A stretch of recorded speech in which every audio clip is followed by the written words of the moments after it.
Juan Calla de Parian. Okay. And my brother Dicky, you know where the donkey is? Yes. Okay, that's my brother. Oh my gosh, I always want to see the donkey. We do. We go for our walks and we stop to see if it's out. Yes, well, I hear him every morning. Yes, so do I. 7:00. Yes. Oh my gosh. Well, I love that you have experience. I know. I was confused about. I mean, I went through all of them and got online and stuff. Okay. It's not. I don't think so either. And they're trying to convince us on this knowledge. Really? No. Yeah, in a winery right there. I don't know. But I'm glad you see. This is what I need, and I almost appointed you as vice chair. Oh wow! I was this close. Wow. He doesn't. You'll know. You'll learn. And I am out at the end of the year. Oh, are you? Yes, I've been here since 2013. Oh my gosh! So I think I am like, I'm so done. It's been hard. I can see that. Yeah, can you? Yeah. Just the first night, it's like putting a kitten in with the older cats, and they're like, So I was like, oh. Well, I appreciate you very much. And Martha's learning, and she's been in a lot of committees, so she knows the difference between right and wrong. Ordinance is what's in there. Yeah. Exempt. Right. These are just plain politics. Yeah, for sure. Yeah, for sure. Yeah, absolutely. I can thank you, Jesus. Yep, absolutely. Okay, so feel free to ask questions. Yes, ma'am. Please. Hello. How are you? I won't be involved in the decision making for The Armijo, correct? No, you can. Yeah, you should be. Yeah. Oh, okay. I thought because. Well, Martha was here at that time. This is why I had a problem because I don't know. They're just trying to get the answer or the vote that they want, and it isn't that I don't want it. It's just that I don't. Well, also you'll hear in my discussion, but you will hear that. It's just everything has a place. Yes. No, you will be able to vote on Okay. this. Okay. Yeah. And I don't know if you read the material on it. Yes, I did. You did. Okay, so you're Familiar with it. Right. Yes. Okay. Oh, yeah, good. Oh, I was just reading that when. Do you have a brother that works at the My McCoy? son. He told me he met you. Is that your son? That's my son. Really? Brother. You're probably as old as I am. Yeah, well, he how old probably is is. he? He's 57. Oh my God. Yeah. My daughter's. Well, I started late. Uh, My daughter's 40. The oldest well, how old daughter. are you? 76. Oh, they're my age. We're hanging in there. Oh, yeah. It's a day-to-day process. Yes. Yeah. It was funny. He walked out. He helped me out, load up some equipment. He didn't really need to, but he came out. He came out. Yeah. And we got talking, and I said, well, I'm only going. I didn't tie anything down because I was just going to Mesilla, and I said, oh, I live in Mesilla. Yeah. Well, he said he has family there. Yeah. Right. He doesn't live there. And I go, oh, who's your family? Mm-hmm. And Well, I that's go, my "Oh." son. Actually, How many my sons son. do you I have? have 3. 3. And one's out in California, right? Yes, he's retired Air Force. This Oh, one, that's right. this one was National Guard. Really? I love it. He's had an amazing job. Test.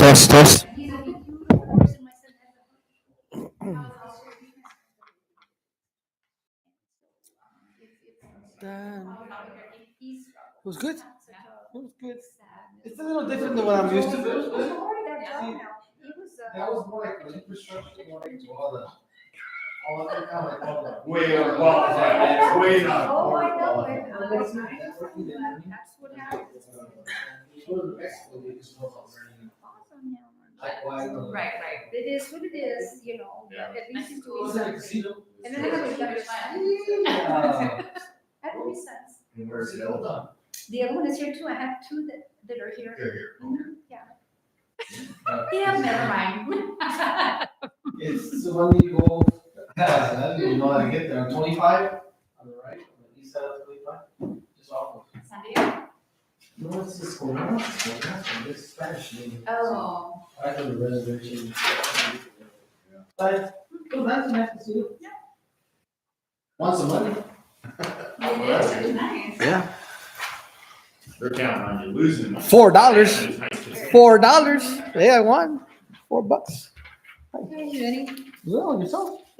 For the weather, is it getting any warmer? No, it's gonna be cold from now on. Nice. Oh, I know. Freezing. Yes. That's all right.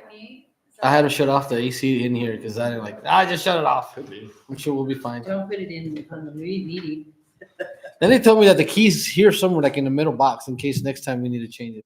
Yeah, it's pretty comfortable right I have to look for it. now. As long as the air conditioning can come on and make a lot of noise. Yeah. And then they worked on these. Last time they worked. Now can you hear me? Can you hear? And they were working just fine. All of a sudden now, it's because we did call with Dorothy. We'd call the people that put these in, and they're actually the ones we can't adjust the volume. They're actually the ones that regulate the volume for us. It says it because they tested it, and if you go too high, it'll get a lot of back feed, and you'll have a press. It's not on right now. Yeah, I was trying to look for a volume. I'm like, but yeah, you can definitely hear it just fine online. It's just here, it's not so good. I don't know why. I'm sorry. Yes. One is for a special use permit, and the one that I gave you. Yeah. This one here, I just put it on your desk. Oh, no, I don't know. They probably. I ended up with this one twice. Yeah, they probably just put it. And I asked him, I said, are you sure I'm supposed to get two? And he said, No, I thought you meant the special use one. no, no, no. Well, somebody didn't get one. I know.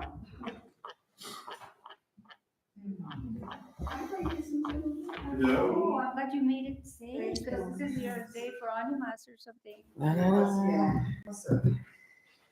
had to take it really small on it. Last time you almost flipped, yeah. Yeah. Mhm. You have your packet? Keep catching the edge when you're tired on the road. Pásale, adelante. Mother.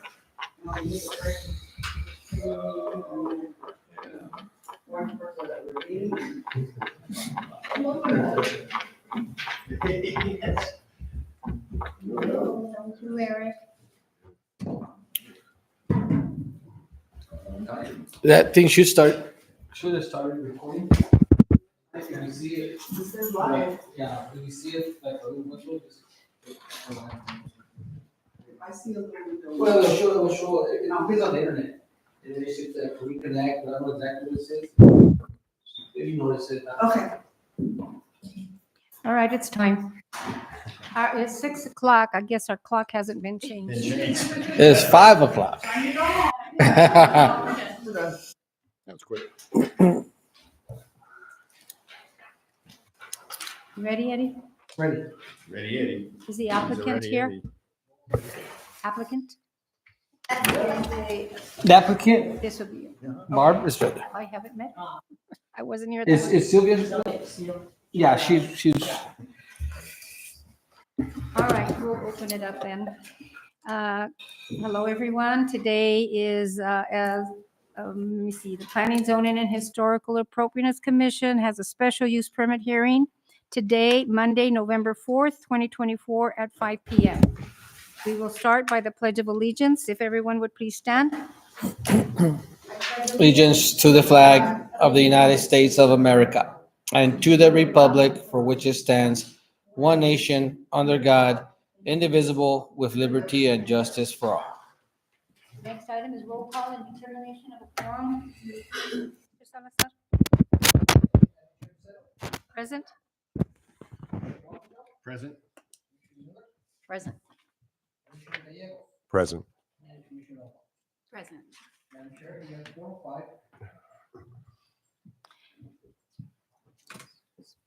Thank you. All right, we are discussing the winery at 320 West University, and this is a request to operate a winery/wine tasting in a rural farm zone as permitted under Mesilla Town Code 18.20.030A. Mr. Salazar, please. Yes, Manager, I would like to ask who would be speaking or testifying in this meeting so we can get them sworn in and make sure that they are signed in. And this is on the workshop, This is on the winery hearing permit. Please stand, whoever's going to be speaking on this case, so you can be sworn in. Okay, Sylvia and Andrea. we need her. And Barb Benton. And who? Barb Benton. Are you gonna be speaking? I need to swear you in. Yeah, might as well swear you in.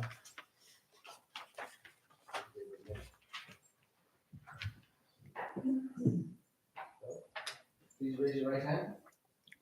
Repeat after me. I say your name. Swear to tell the truth, Swear to tell the truth. the whole truth, The whole truth. nothing but the truth, as the best of my ability. So help me God.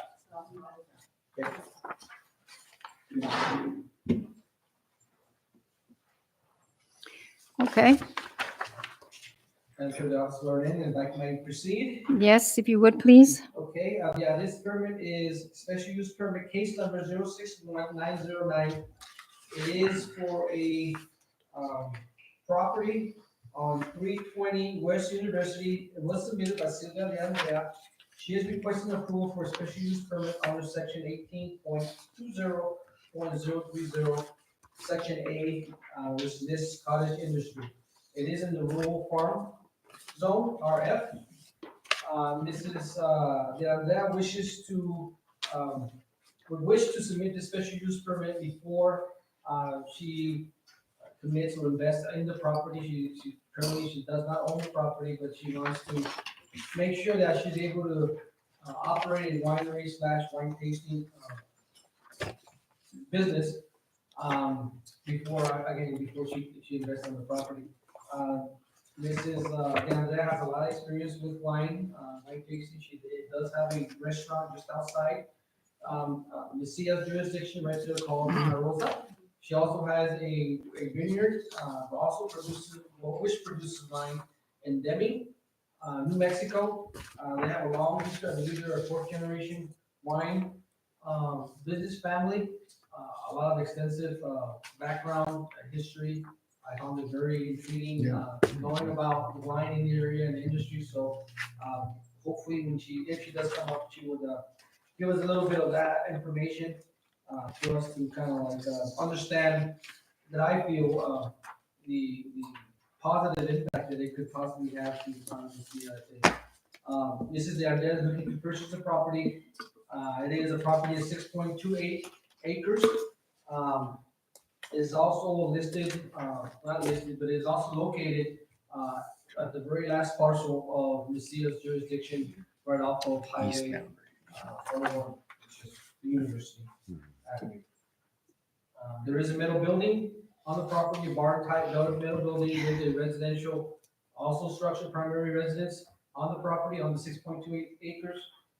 She's looking to, live either herself or a family member on the primary residence and all, and use that farm, metal building for a wine tasting, social gathering, possibly in the future. She's also talking about, packaging, wine there, small vineyard, micro wineries, what they're called, kind of like micro breweries, but these are micro wineries, in this barn.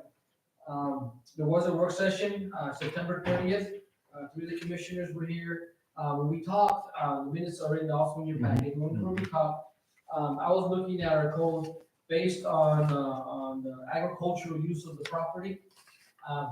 And I was focused more on the industrial agriculture on the section of our code, which required a 500 feet requirement from the edge of the property. It didn't make sense to me at the time, and still kind of like, it just, this industry, how do you define industry? To me, industry is a big manufacturing plant with smokestacks, and that's how I envision it, obviously. Yeah. And this was just something, a small micro, business where you can package, there isn't gonna be any smoke or any type of loud noises outside of the building. So I looked more and more into the code, and I came across the cottage part of it. And it really outlined almost to the T exactly what she is looking to do. So that is why we shifted a little bit from trying to describe this application, this request under the agriculture industry, is more of a cottage industry in itself. Um,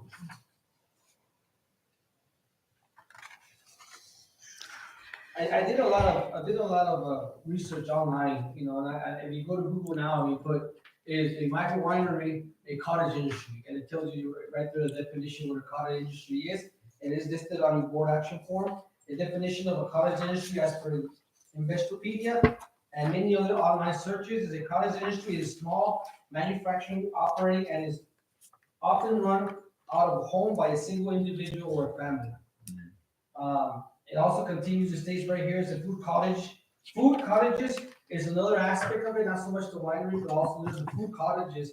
That's been, there's this, let me see, it is called, Home, 2021 Homemade Food Act. Right, 2021, it was updated.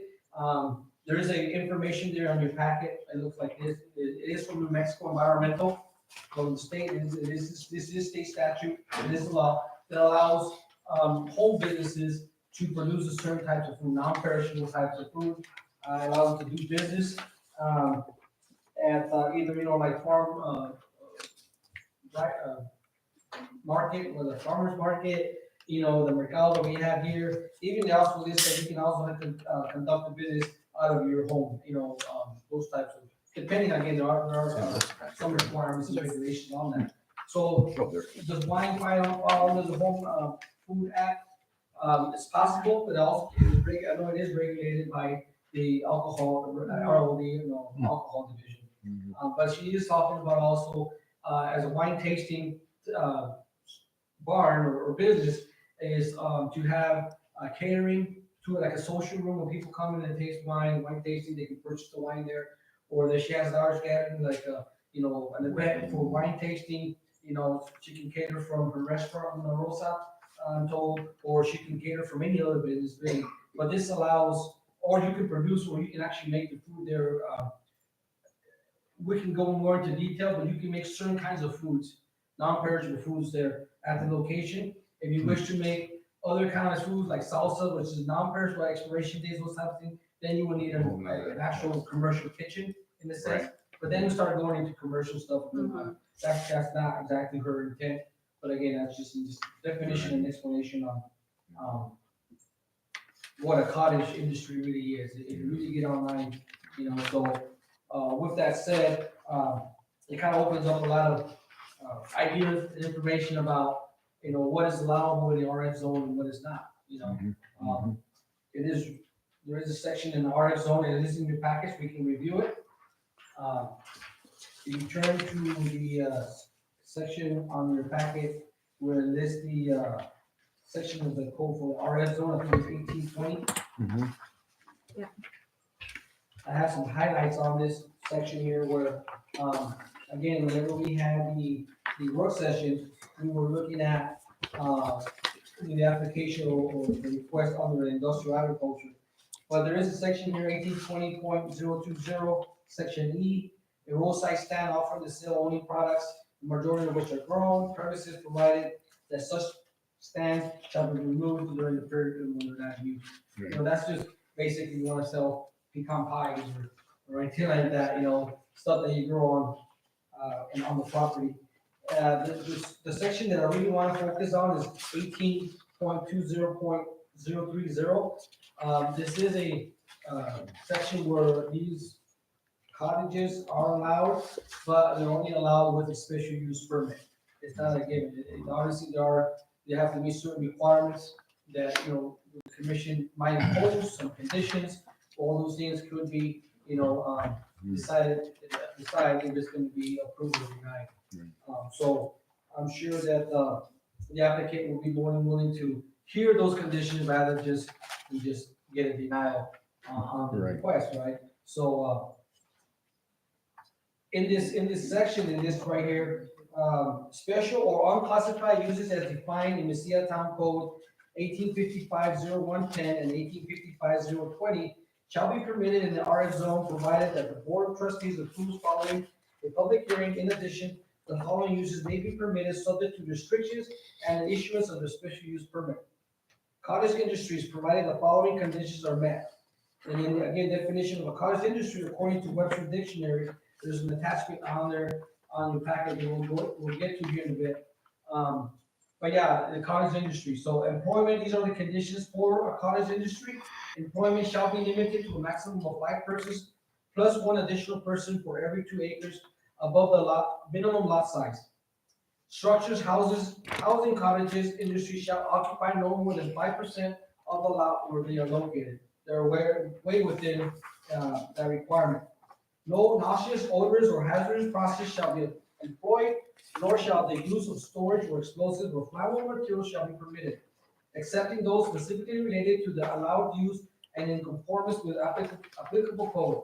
Dust, noise, or glare shall not extend beyond the property lines at which they are located. 1 parking space shall be provided for each employee. 1 unlit sign having a maximum area of 10 square feet shall be permitted, and then parking or outdoor storage areas or other unsightly appurtenances shall be screened from the public view. Oh, yeah, I don't think I've ever seen it. And then it goes into agricultural. I mean, that's just something, again, industry. I don't think that's exactly what we're looking at here. We're looking at more of something smaller scale, like under this cottage, section. And if you go a couple pages more, this is your the blue sheet here. Right. I referenced that earlier. This is homemade food act. Again, there is a list here of foods. This act from New Mexico doesn't really give you a list what you can do. It just gives you a list what you can't do, right? Right. But it does give you examples of foods that you can, such as pastries, candy, popcorn, dehydrated fruits, granola, roasted coffee, whole foods, vegetables, standard hydrated fruits, jellies, and such, and then it goes on for examples of whatnot, like meat, salsas, canned fruits, milk, etc., and so on and so on. Mhm. And this is, can I make food? That's what we can get. I'm going to determine the food I want to produce. Where can I sell my homemade products? Number 6, you may sell your homemade food items directly to consumers within the state of New Mexico as places like farmers markets, festivals, on the internet, at roadside stands, at the seller's home, for pickup or delivery, or through mail delivery. Mhm. Okay, homemade items, then they kind of list on not sold as in restaurants, those kinds of things, which is not something that's being proposed here. Again, this is from the Mexico Environmental Department. Obviously, if approved, they will need to meet all these requirements that they would have to impose, along with any other requirements for any other agency, like the alcohol division, Mexico alcohol division and such. The last page here is my reference sheet. All the listed in the board action form is all listed for as far as where I got my information from, what's my winery, what's the definition of a cottage, all those things are listed here on the reference sheet. And the last here, I just took a screenshot. Exactly what I got. Home Food Act, which again I just read to you. Right. You're able to produce certain kinds of foods in your Whoa. on your property. Here, I won't get into it much. I will ask, I guess, the applicant to stand up and kind of go over a little bit, but this is the plan. You have it in your packet. You reviewed it during the work session. I don't think there's anything added to it, since then.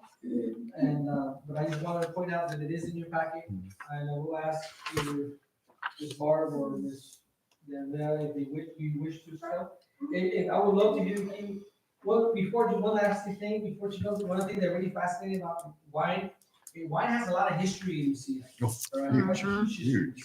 And I think it's one of the avenues that we can look at for economic growth, right? I mean, one more tourism here, and I think having a winery here in Lucia will really benefit in that part to where I did a little bit of research. I mean, it's just very fast. You go back to the 1500s. Oh, sure. Maybe even further, right? And Padres then came I up talked here. to some of the residents and started, oh yeah, I see it. And so it's I think it's a good I blessed him. a good add-on, you know, in my opinion. So my recommendation is obviously is to approve this requested special use permit so that, we can have an experienced fourth generation, winery, business to operate.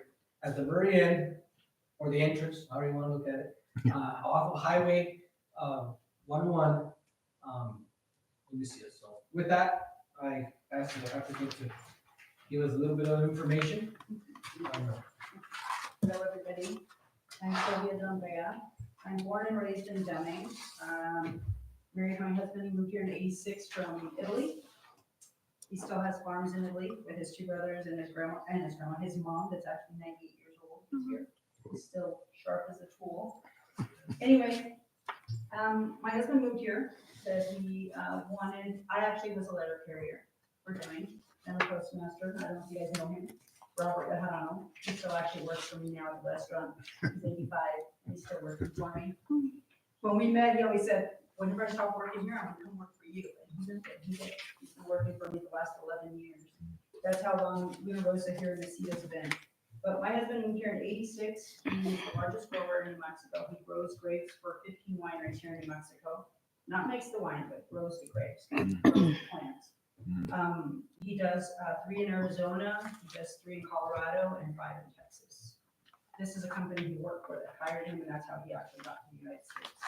After he did that, the company, his boss now is 82, and decided they were gonna sell it.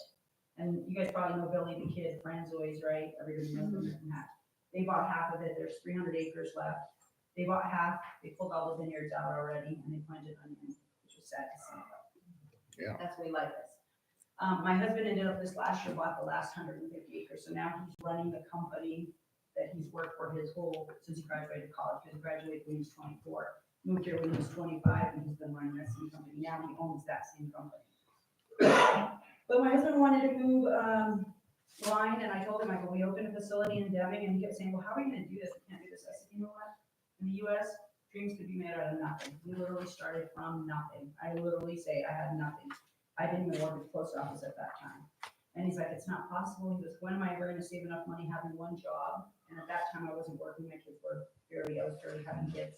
And he's like, I'm like, it doesn't matter. I said, all you need in America is credit. With credit, you can buy the world. And he goes, no, that's not the way it works in Italy. I said, here it does. So I went and actually, Earl Sproul was from First New Mexico Bank. He actually did work with my father from the bank, from First New Mexico Bank. And one day I walked in, I said, you know what? He's like, how's things going? I said, great.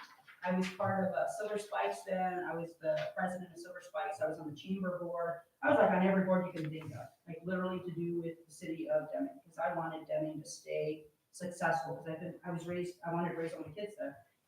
And so then he's like, well, what are you guys working? I said, well, my husband has this dream that he wants to build a winery.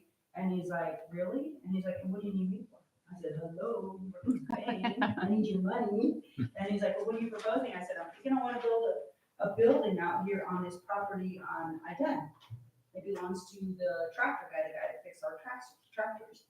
And he's like, what? And he's like, you're gonna build a winery in Deming? I said, yeah, St. Clair's, then it was St. Clair's actually. Yeah. St. Clair's on the other side, and if you guys don't know the history of that, St. Clair's actually was part of the part where my husband was managing the vineyard. This was all 2,000 acres. It got split up. They went bankrupt. Everything got split up. The company bought where my husband worked, and St. Clair bought the other portion.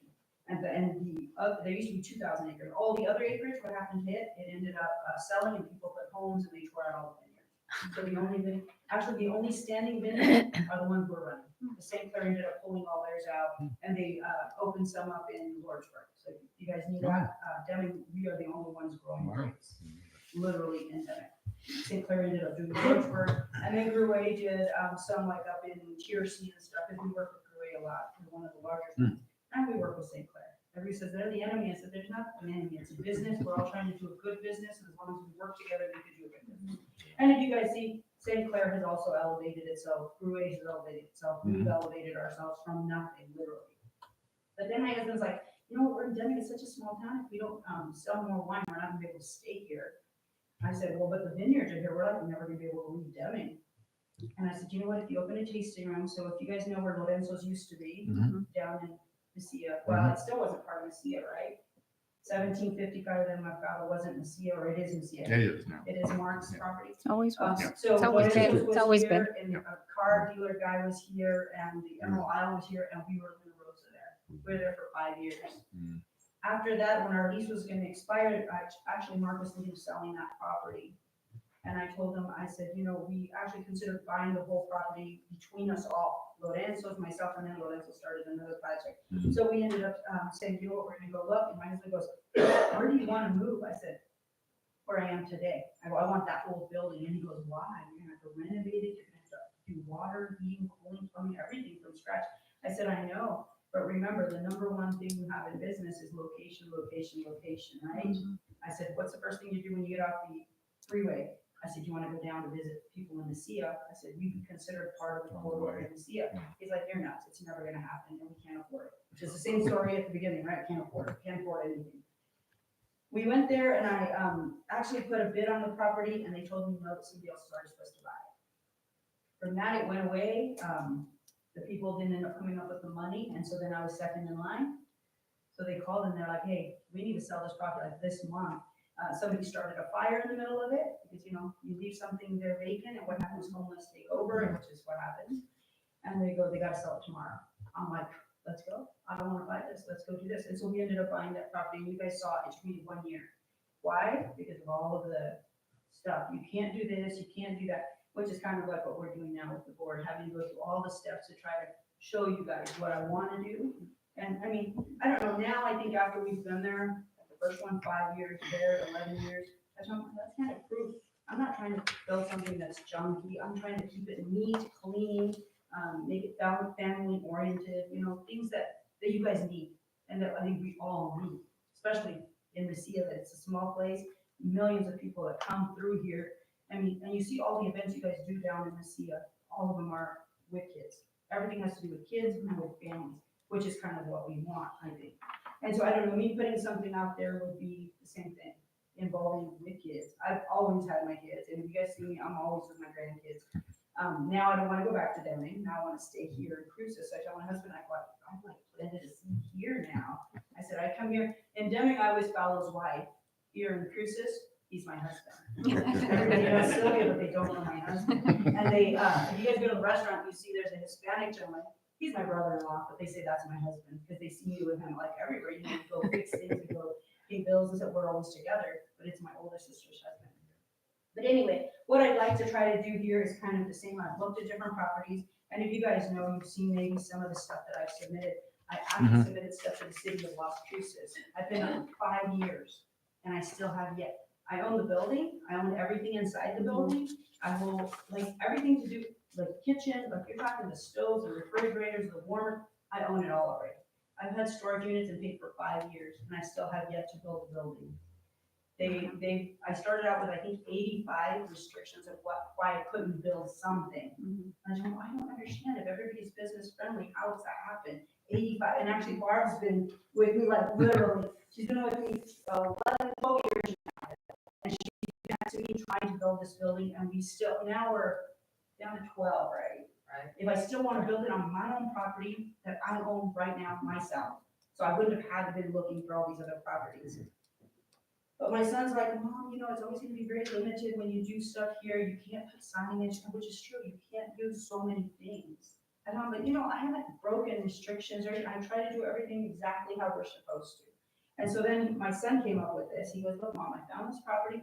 It has a little bit more property. You have a little more availability. He says, having the pecans, it really kind of blocks you from, you know, from everything else, which is kind of nicer. Because if you build it right next to the restaurant, it's very open and everybody, and then we don't know, we sold the property next door, we sold it to Dr. Fillmore.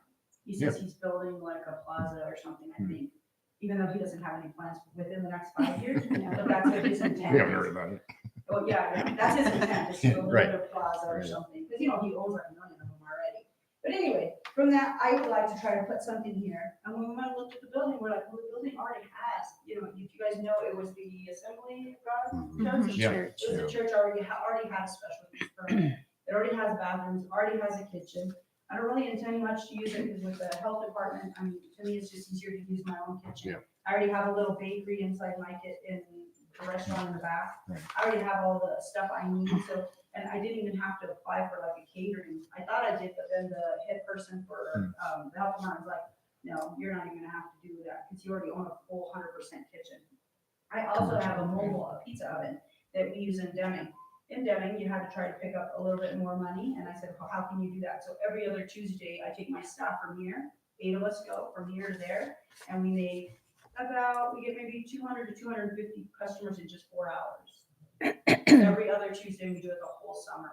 And that was, an intention to try to pull in more money. And Deming is such a small community. I mean, it's just too hard. Here, it's way easier. You can have an event and you can have people. You do it free, you can get more people. Over there, even if it's free, sometimes people just don't go. It's just too small. But anyway, that was the intent for here, is if it's something that we could possibly do to be able to host stuff, make it a tasting room again. Why? Because the idea is, I don't know if you all know, I don't drink alcohol, like at all. It's God's way of showing you that he's got a good sense of humor. Because I should be on the DWI board, I should be on these other boards, not, since I don't drink. And I just have a lot of restrictions for the drinking part. And so my deal with every party that's ever happened, if you guys have ever gone to a party in Deming, which is 25 years, 24 years, I'm always present.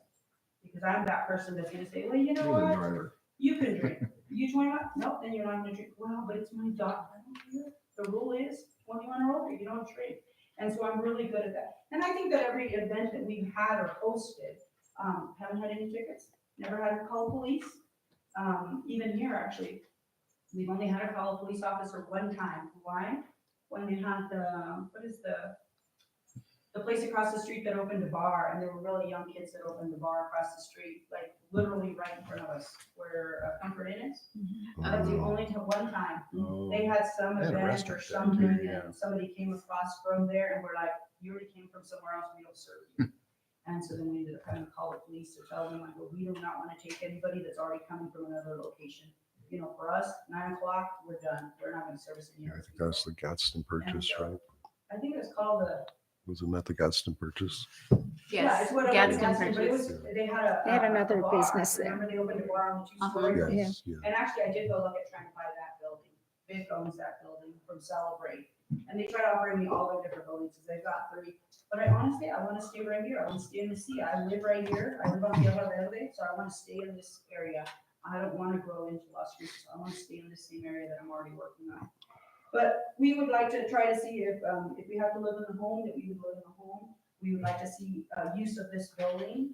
And like you said, we would try to not make it look like a parking lot. We wanted to try to, if anybody needs to park, they would park between the trees or wherever right in the center. But it would be something very, I think, an added thing. I mean, I was telling them, I didn't have a book. I looked and I tried to find a book, but you guys were the first people, if you guys don't know, Mesilla was actually the first place that grapes were ever brought in.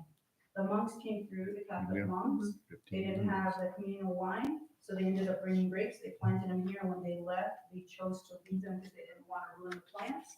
They went and planted them where they went next, and they left them here. There's actually a book about it. Henry Streets wrote it. He passed away a couple of years ago. He used to own, his wife still owns it, Ponte Rosa Vineyards, but he wrote a book about it. He was an atomic, like an atomic bomb specialist. He's an engineer out at Los Alamos, and he wrote a book about that. So just so you guys know, you guys actually started the grape business here. You guys just don't have any grapes here anymore. Yeah. And if you guys remember the grape, it was called Mission Grape. Makes And sense. Rio Grande Winery, actually, when they opened the winery, that's one of the first wines they Yeah. made, because why? He says, I want to go to tradition. What was tradition? It was Mission Grape. It's not the greatest grape, but No, my it's a grandmother It's a grew. Zinfandel, right? Yeah, but it grows, Yeah. and that's why they planted it. It's just gonna grow. Well, it's just a But workshop. right anyway, now. I don't know if you guys have any Mhm. questions for me. If not, I could help you, or Barb could help me answer some of the questions if you guys have some stuff. I do. Well, Yes, I no. think I would like to hear from the public before we Oh, so move they on, have and then, time? yeah, because we only have 30 minutes, and it's going to be on our agenda, right? It's an Right. agenda action item, so we can always. We ran out of That's true. That's true. You want me to stop? Please. Yeah, at this time, I'll go ahead and ask the public, whoever wants to come first, to come to the podium, state your name. It's been sworn in, right? They've already Yeah. sworn in. Speak She- loud enough so oh, she she can, was. they can pick up the, yeah, she was. Oh, she came late. You were sworn in, am I correct? You were here before the meeting? Yes. Yeah, Okay, she was sworn okay, in. I all saw right. her, yeah. Thank you. Susan Kruger. That works. Okay. All right, so this is, a request that involves a winery, a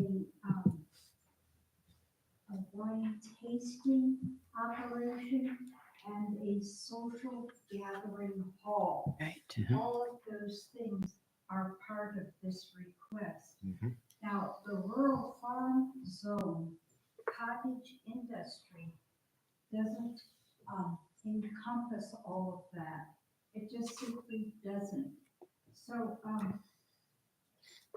you can't, I think, cottage is just size. In other words, lots of things are called cottage just to indicate they're small. And industry, if you look that up, in our code, it has to do with manufacturing. So we're talking about possibly, a winery, itself, but you're not talking about a social gathering hall, and you're not talking about wine tasting. So that is not in our code. Now, okay, so you say to yourself, well, how about we just adjust the code? Well, you can't do that, because you can't just pick and choose, what ideas that you'd like to amend the code for. And if somebody sells it as tourism, well, maybe, but maybe not. We don't know that. We can't base all of our decisions on somebody saying, oh, it's good for tourism.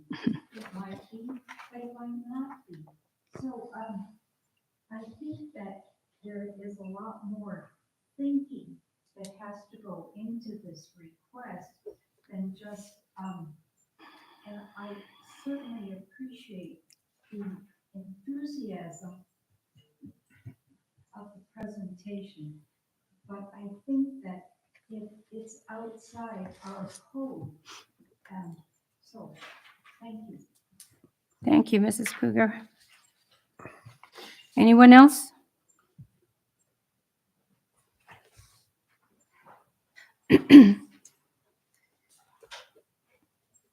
No, or Commissioners, Mary Bissell.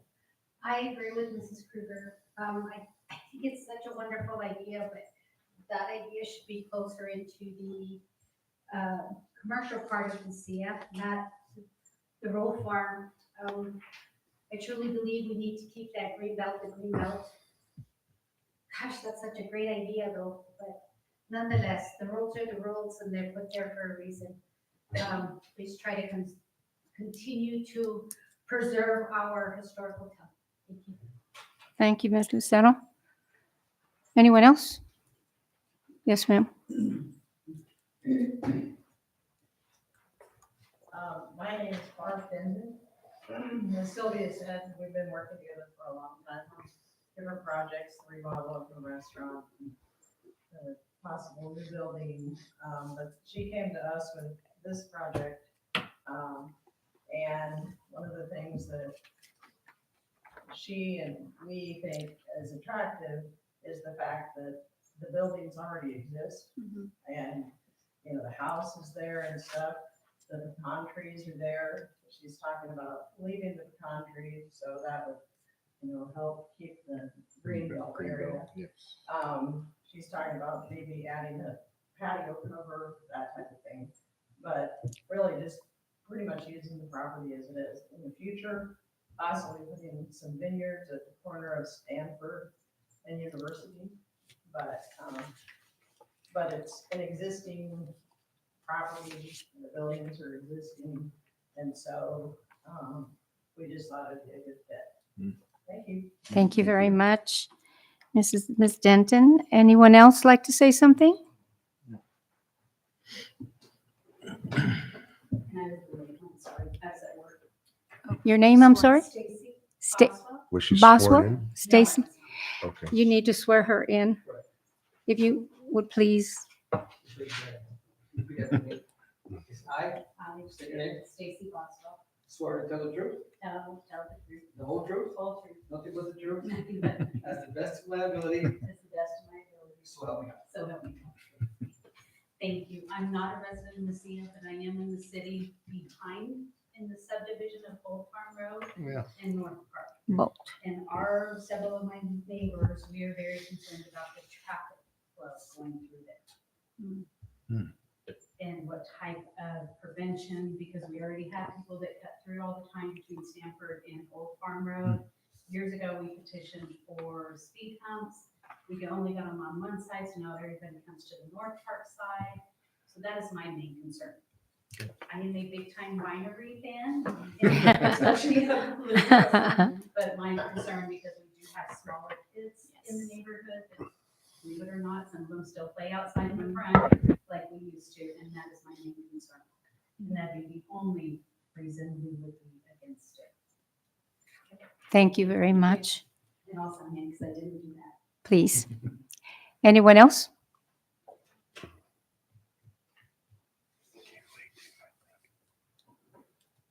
I need to be sworn in. Yes. Okay. What is your name? My name is Bill Foster. Raise your right hand. I say your name. Bill Foster. Swear Swear to tell the truth, to tell the truth, nothing but the truth, nothing but the truth, to the best of my ability. to the best of my ability. So help me God. My concern is the same as the last person, traffic. University, Stanford, it's a Conway. Mhm. That's So the other side, yeah. that's a concern. All right. Traffic in that area is a definite concern. Thank you very much. Thank you, Mr. Foster. Anyone else? Can I say one more thing? Yes, you can. Did anybody else want to speak before? No, go ahead. So I told you guys that I live on Tierra Verde. You know the cross street between Avenida de Mesilla and the Motel Boulevard. Mhm.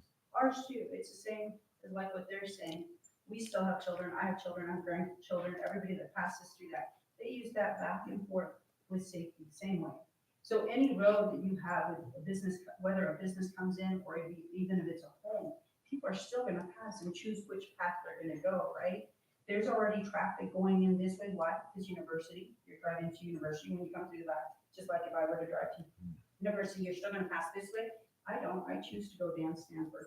Why? Because it's just closer instead of going all the way around. So I don't know that that was really affected that much because you're not gonna have thousands of cars parked out there.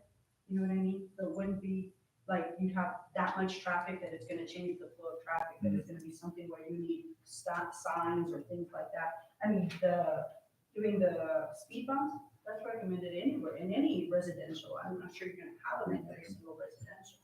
The other, she was saying you wanted to keep the green belt. So what happens if I decide I still wanna buy the property and I don't wanna do a business? And I tear down all the trees and I put in vineyards. So then I'd still be able to make grape jelly, put a little market outside. I'd still be able to make wine because that's how I make it with grapes. So I'd still be able to facilitate the same exact thing, just not with the cost, right? Because that's exactly, and I could do that as an individual, not even as a business, because that is what I do for a living. And if you go to Deming and you see it, it's gonna be the cleanest place you're ever gonna be at. If you go look at the vineyard, it is, I mean, I think I showed pictures to whoever came to the meeting itself. If you went, I mean, the first thing my husband is gonna do is go and tear out all of that trash that's everywhere, that you see all the weeds growing, I mean, the size of your waist. That's not something that we're wanting to do. We're wanting to make it prettier. And if you guys look, like right across the street, you already have vineyards. This MMC already does the vineyards because we already take care of those. So, and then if you go just a little further, they have all the chrysanthemums, I think, and all the flowers on the left. They haven't planted the garden, but it's all already farm community. So I'm not going to change the aesthetics of what's already there. It's going to stay the same. I'm a farmer. We've been farmers our whole life. That's all we're going to do. So we're not planning on changing it. We're not changing the structures. It's already there. Just like Art said, all the stuff's already there. Anyway, that was it. Thank you. Madam Chairperson, when do we ask questions? We can ask questions during this workshop or at our meeting. should we I wait? think it's at our meeting. You can ask questions, you just can't make comments. We're not supposed to. I know. Right now, we have to gather information, ask the questions, those kinds of things. And then once we go to regular meeting, then you can open it up. for We're gonna have to discussion. open it up for discussion, so it's But if just you a have questions for question. Myself or anybody, my opinion, is more than welcome to do that. Okay, let's go ahead and ask a question. Yeah, so, my first question would be like, how many employees are they intending to have? How are they gonna provide for parking for not just the employees, but like if they do have an event there? Because, oh, I can't discuss that, sorry. More than And 5 then employees, correct? The last question I have is,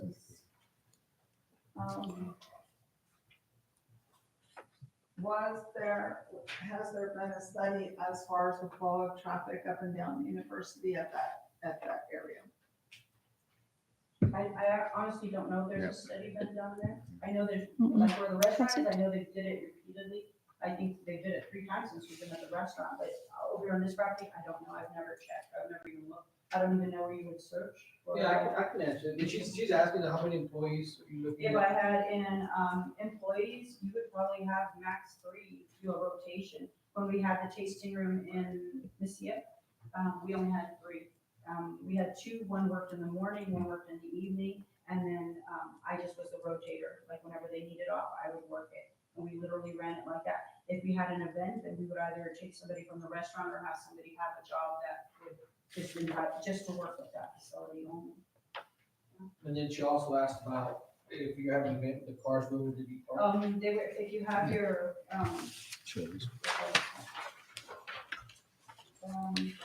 not on the front page, but on the second page, we would take out I think it was these 5 trees that go along the building. So then you'd still have 2 complete rows that would block if you had any cars, like next to the building. E is the building, so you'd have B, where the B is, that's where you would park cars in between there. And where the orange is, G, those trees right there, we'd probably be removing about 2, or parallel 2 and 2, so it'd be 4, and that's where I would put it in here. I still have to have something with grapes and all that, because I would still want to push the idea of the grapes, yeah.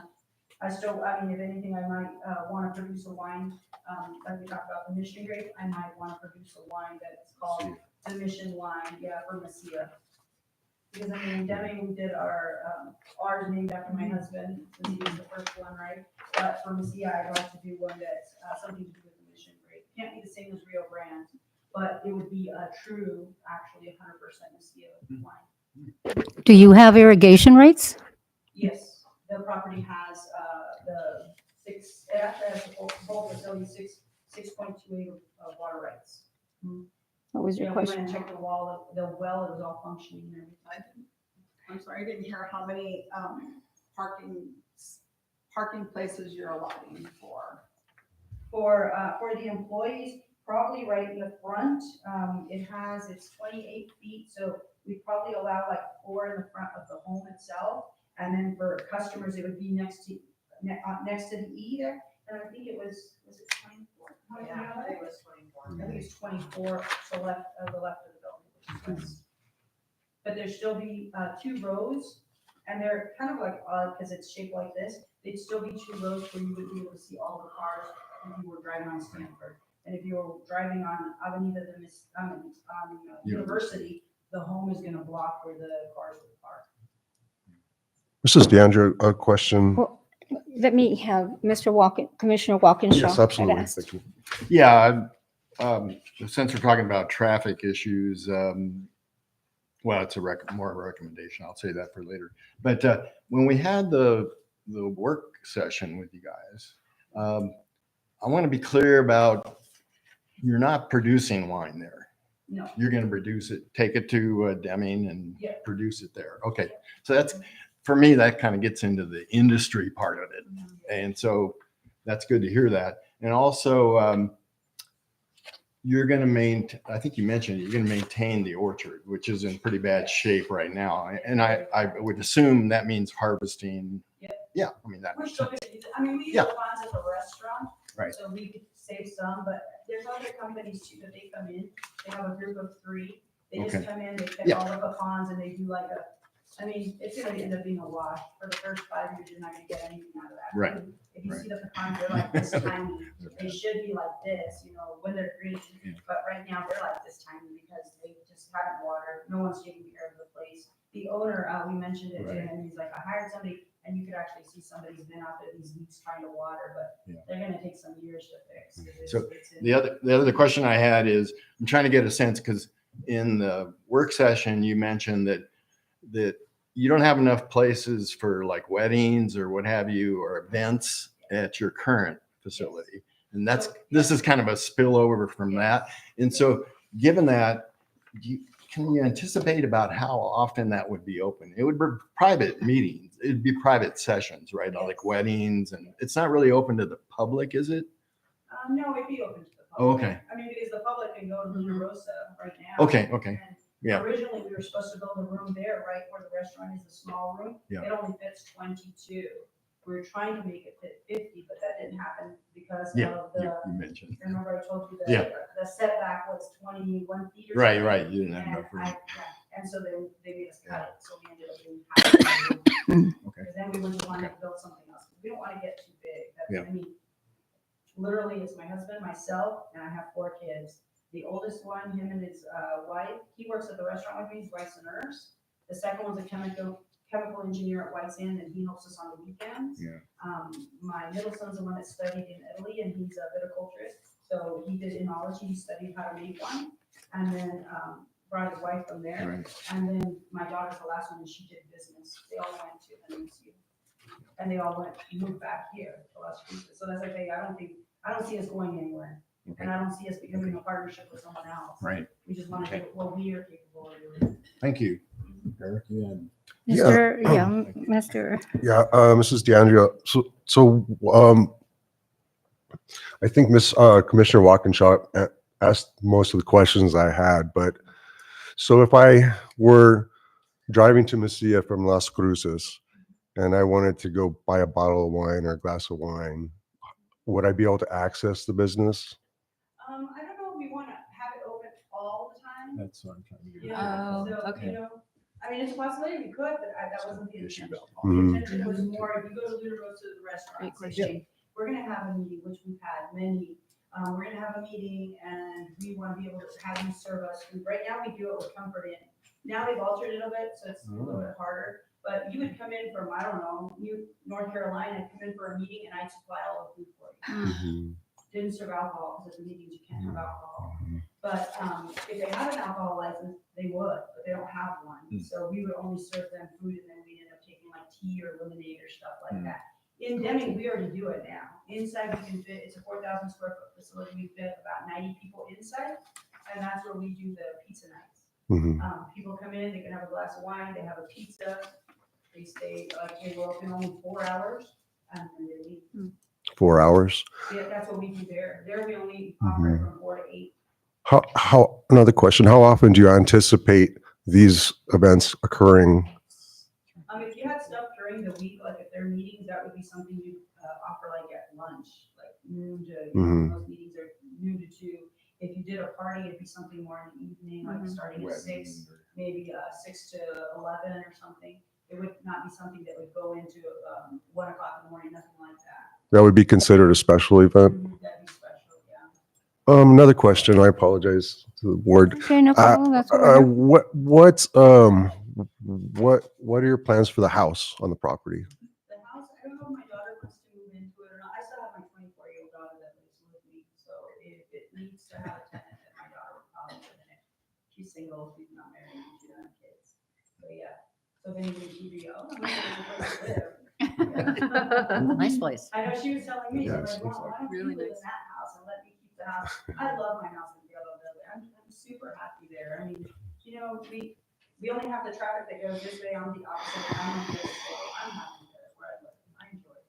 I go and exercise. I go through all the pecans, walk every day the 3 miles all through all the pecans, which goes through all Mesilla, on that water line. That's there. I walk all the way there and back. Yeah, I enjoy it. No, I like where I live. Thank I you. wanna move. Thank you. If I had to, then I guess you guys, need to tell me so that I can put it in my mind when I look for a new home. Anybody else? Thank you guys. Thank you. Like I said, I'm just trying to make a better place, not cause anybody problems. Thank you. Thank you. Okay, I think anything else? Nothing? Nothing? I guess anything else we'll save for the meeting. Right. So, at this time then, I will adjourn this, this workshop. Let me see. The special use permit hearing. And it is, what time do you have, Eddie? Your clock is 5:50. okay. Okay, I call for the adjournment. Can I have a second? Second. All in favor? Yes. Aye. Aye. Thank you. Would you like to commence the next We meeting, can or go you ahead want and to start make a since, Well, might as yeah, well. let's We're do it. here now. So the time is 5:50, yes. We'll All right, wind let's up. go ahead and proceed. I know it was advertised for 6, but I think we'll be all right. Are you ready? All right. Today, Monday, November 4th, 2024, we are here for our regular meeting for the Planning, Zoning, and Historical Appropriateness Commission. The first item again is our Pledge of Allegiance. If everybody please stand. Pledge allegiance to the flag of the United States of America and to the republic for which it stands, one nation, under God, indivisible, with liberty and justice for all. Our next item is the roll call and a determination of a quorum. Mr. Salazar, please. Madam Chair Russell, Present? Commissioner Walkinshaw, Present? Commissioner Miller, Present. Commissioner Gallegos, Present. Commissioner Alba. Present. Madam Chair, you have four. Okay, 5-0. Next item is changes and approval of the agenda. Are there any changes to the agenda? If not, I'll accept a motion for approval. You dropped in that one project. Oh, Yeah. Madam Chair, I apologize. I do have one change to the agenda. Case number 061910. 1910. 910. Again, I apologize. The applicant did reach out to me again last week and asked to have her case pulled again, as there were some changes, last minute changes to her layouts and floor plan that she wished to withhold. Okay. So now I will accept a motion excluding case 061910. So moved. Second. Oh, go ahead. Moved by Commissioner Miller, second by Commissioner Gallegos. Call for the vote. Madam Chair, Russell, Yes. Commissioner Walkinshaw, Yes. Commissioner Miller, Yes. Commissioner Gallegos, Yes. Commissioner Alba. Yes. Madam Chair, motion passes 5-0. Thank you. So the next item is public input. The public is invited to address the commission regarding items listed on the agenda as allowed by the chair. You can also email your comments to clerk-treasurer@mesianm.gov at least 72 hours prior to the meeting. Do we have public input at this time? Please state your name. My name is Greg Lester, and I live at 2557 Coyote Valley Road. Yeah, I just want to talk about Melanie Goodman. We're neighbors with Melanie and Rod one. Lived there 7.5 years, and it's delightful to live next to them, and we've had no problems at all with their Airbnb, and so thumbs up to them. They're great people, and they're great people to stay at the time. Thank you. Thank you. Thank you. Anyone else? Hi, Commission. My name is Catherine Walkinshaw. I live at 2134 Coyote Principal. I also want to comment on item 6B on the agenda, ASTR business number 1282. I was on the ad hoc committee where we proposed the STR ordinance that you all will be discussing on Wednesday. And part of the rationale for doing that process was to bring all the STRs in town to bring them permitted so that we'd all be operating under the same permit and most importantly, that the town would be able to recoup lodging tax. And so this is indeed what's happening with this. We've already, you as a commission have already approved prior ones that have been coming in. I was part of the research that went through the entire town to try to find where we had STRs and how to bring them in. And prior to this, and even still, there's really not a set STR process, especially when Melanie and Ron started their STR. That was years ago before mine. And so they got different, depending on who was the community development planner, they got different input on that. And so I just highly recommend you approve that. Thank you.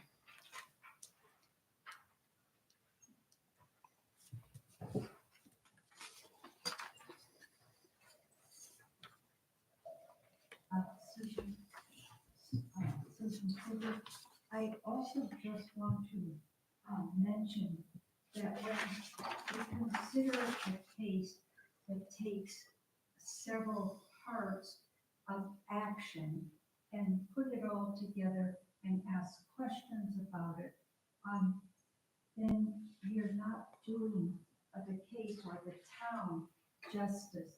So for example, if you want somebody who wants to operate a winery, that's the making of wine.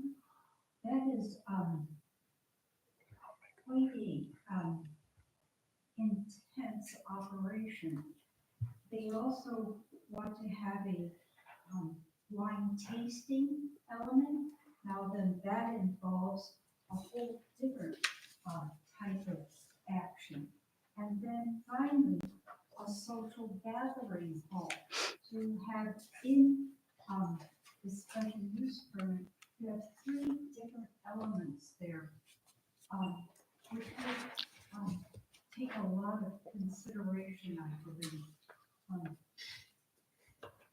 And Thank you. Anyone else?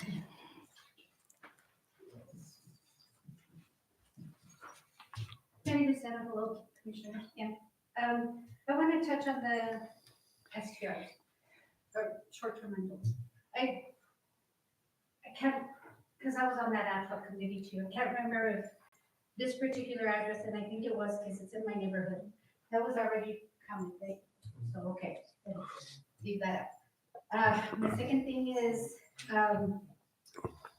the section, or the C, the 061823, the Armijo property. I'm not quite sure why it's coming back up to the board if it was already voted on. Favoritism maybe from the board of trustees, because the niece is on the board. But there still is that historical site on that property, and you guys are part of that historical appropriateness, if I'm not mistaken. That still is a historical site. I mean, it's okay for him to put the STRs farther back into the property, but why does it have to be on that historical site? Plus, I took pictures over the weekend. He put more dirt on it and trash. It looks really awful. It should be preserved, in my opinion. And then back to the STRs. I've done some research with the short-term rentals, and in the long run, people are saying, okay, there's like different websites, but for the most part, at the end of the day, I guess, they're not as great as what people are saying. There's communities that have actually had to put a stop to how many STRs are in a certain area, because it's causing like restaurants, smaller restaurants, to go out of business. Even like, bars, it's causing havoc in the neighborhoods. Just before you guys continue to keep adding more STRs to our town, please consider the impact in the long run. People are thinking it's going to bring a lot of revenue, and it's not. The people are staying in the STRs and cooking there. They're having little gatherings and drinking there. They're not going to the bars. They're not going to the restaurants. In the long run, it's going to hurt our community. Thank you.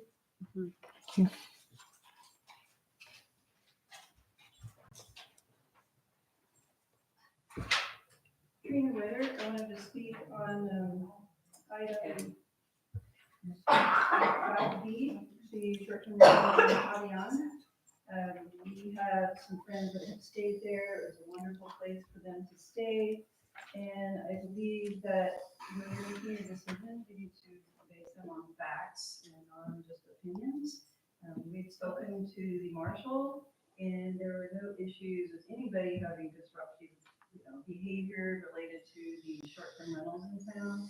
It was the locals. He was very clear about that it was the people that are long-term residents here in Mesilla. So just wanted to remind you that if it hadn't been brought up before. Thank you. Anyone else?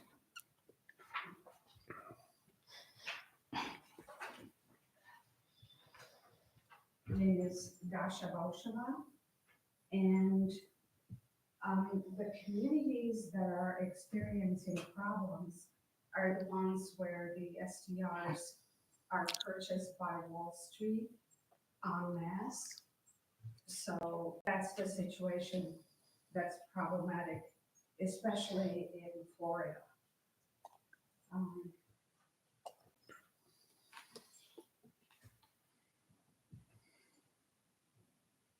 Trying to remember. The nature of work is changing nationwide. The 9-to-5 jobs are disappearing. So people are relying more and more on these large platforms for work, like Uber, STRs, etc. So things are not the way they used to be. Things are shifting, and they're going to continue to shift. So again, the small mom and pop shops are not the problem. It's the big, and I mean really big investors who have the capability to like buy a whole town. And I would love to see us be protected against that, but encourage the small businesses that benefit the town. Thank you. Thank you. Thank you. Anyone else? Actually, let's see. I don't know too much about the way this actual platform is working, but times are changing. I'm on the old school still, I believe, because a handshake's all you need, and now times have changed. My husband and I were always talking about we're going to do it this way because it's the old way. But if stuff doesn't change, you guys that are on the board, as younger people become, get on this board, you guys are going to be left behind. Because I travel all over the world, like literally all over the world. And I stare at these Airbnbs all the time. They're like, you can go near, as you already know, people want to come to Mesilla. They want to stay as close as they can.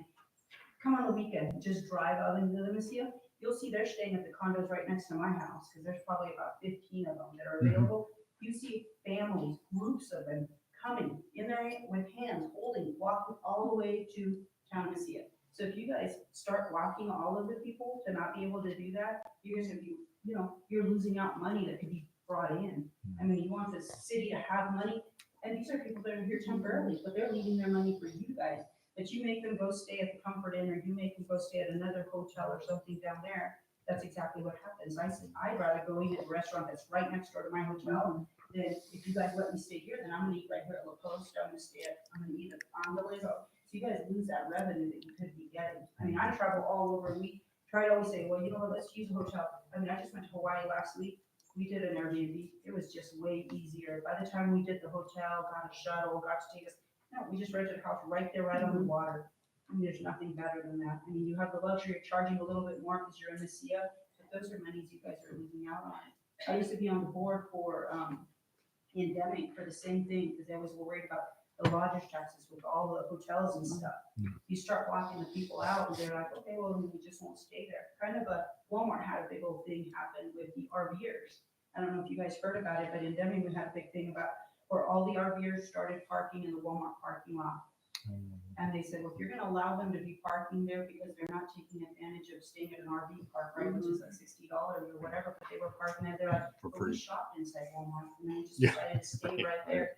So they decided to ban all the Walmarts that were on all the freeways. It affected Walmart a ton. Sure. And this was because the RVers were protesting them staying there. But then in the end, what they want, there's too many of them. Now you have Harvest Toast, Boondockers, you have people staying everywhere. Even when you have your family, you have them stay in an RV in your house, in your driveway.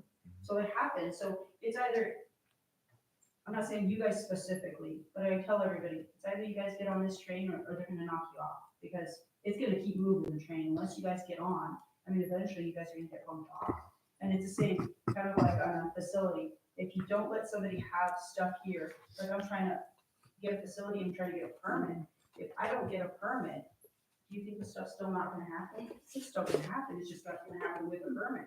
At least with a permit, you have a permit, you're insured, you're trying to have somebody there that's watching, make sure the place is safe, stuff like that, but stuff is still happening. They just not permitted.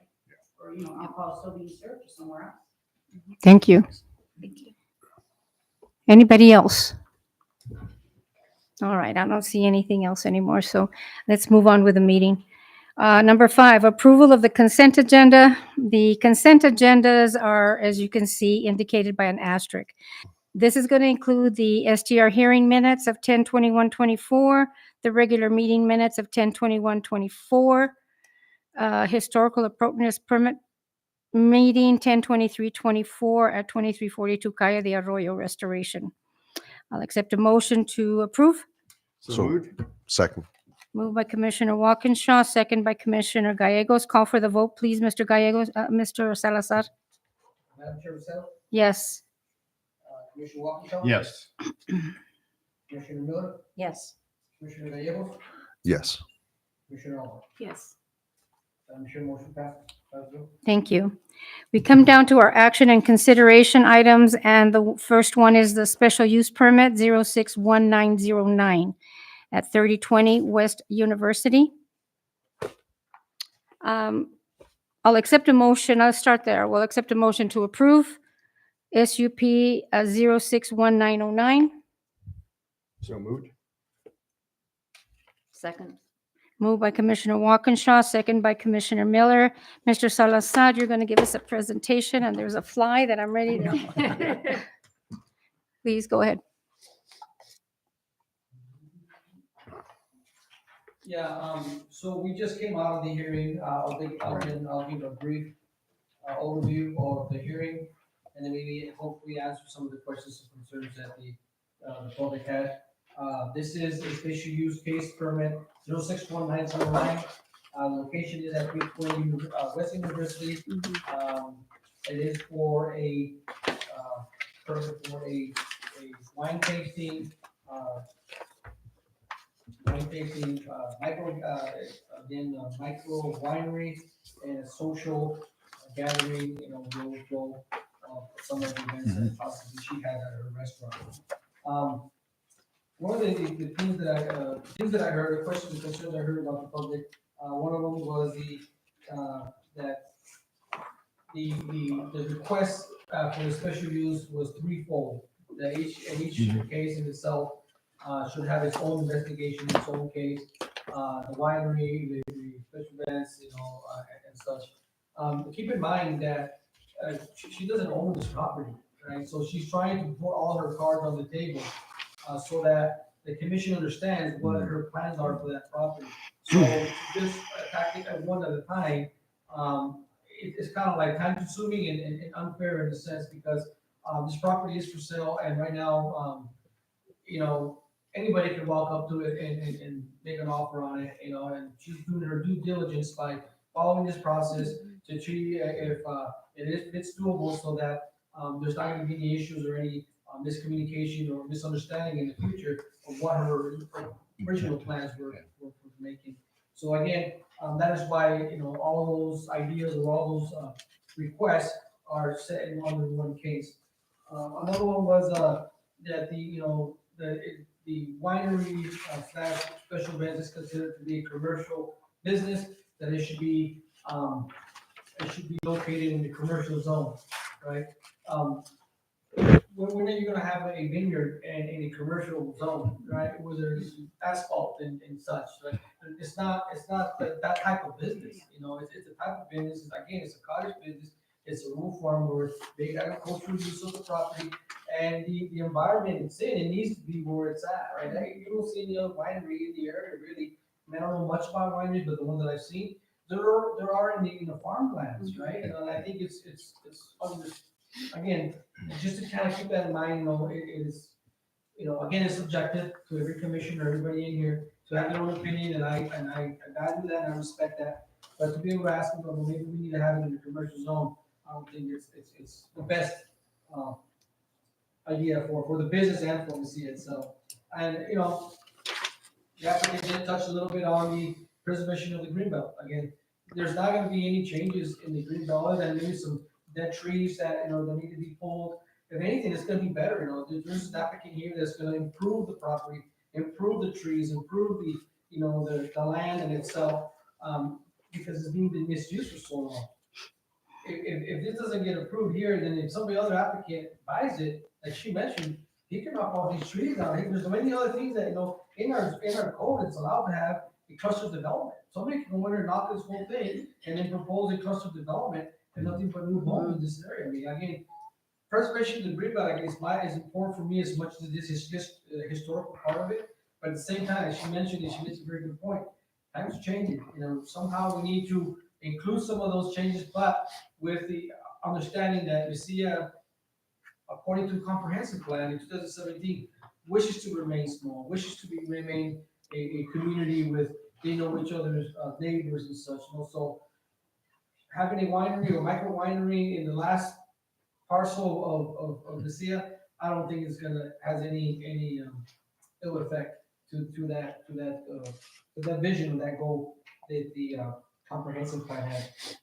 The traffic, that's a very good argument. The traffic, the community outside of Messiah jurisdiction, very good argument.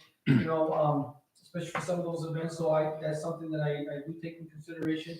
But unless there's people that live in the northern part of the property, that is a possibility that they might have more. I don't know if it's a lot, but more than usual. But again, as the applicant mentioned, anytime there's a shortcut, that's when you're People gonna see use a it. lot of traffic, right? So, and I apologize passing by your house all the time, but I use that all the time because it gets me away from, some of these streets, especially when the ones that, they have Under construction. stoplights that take forever to switch, right? So you start looking for those.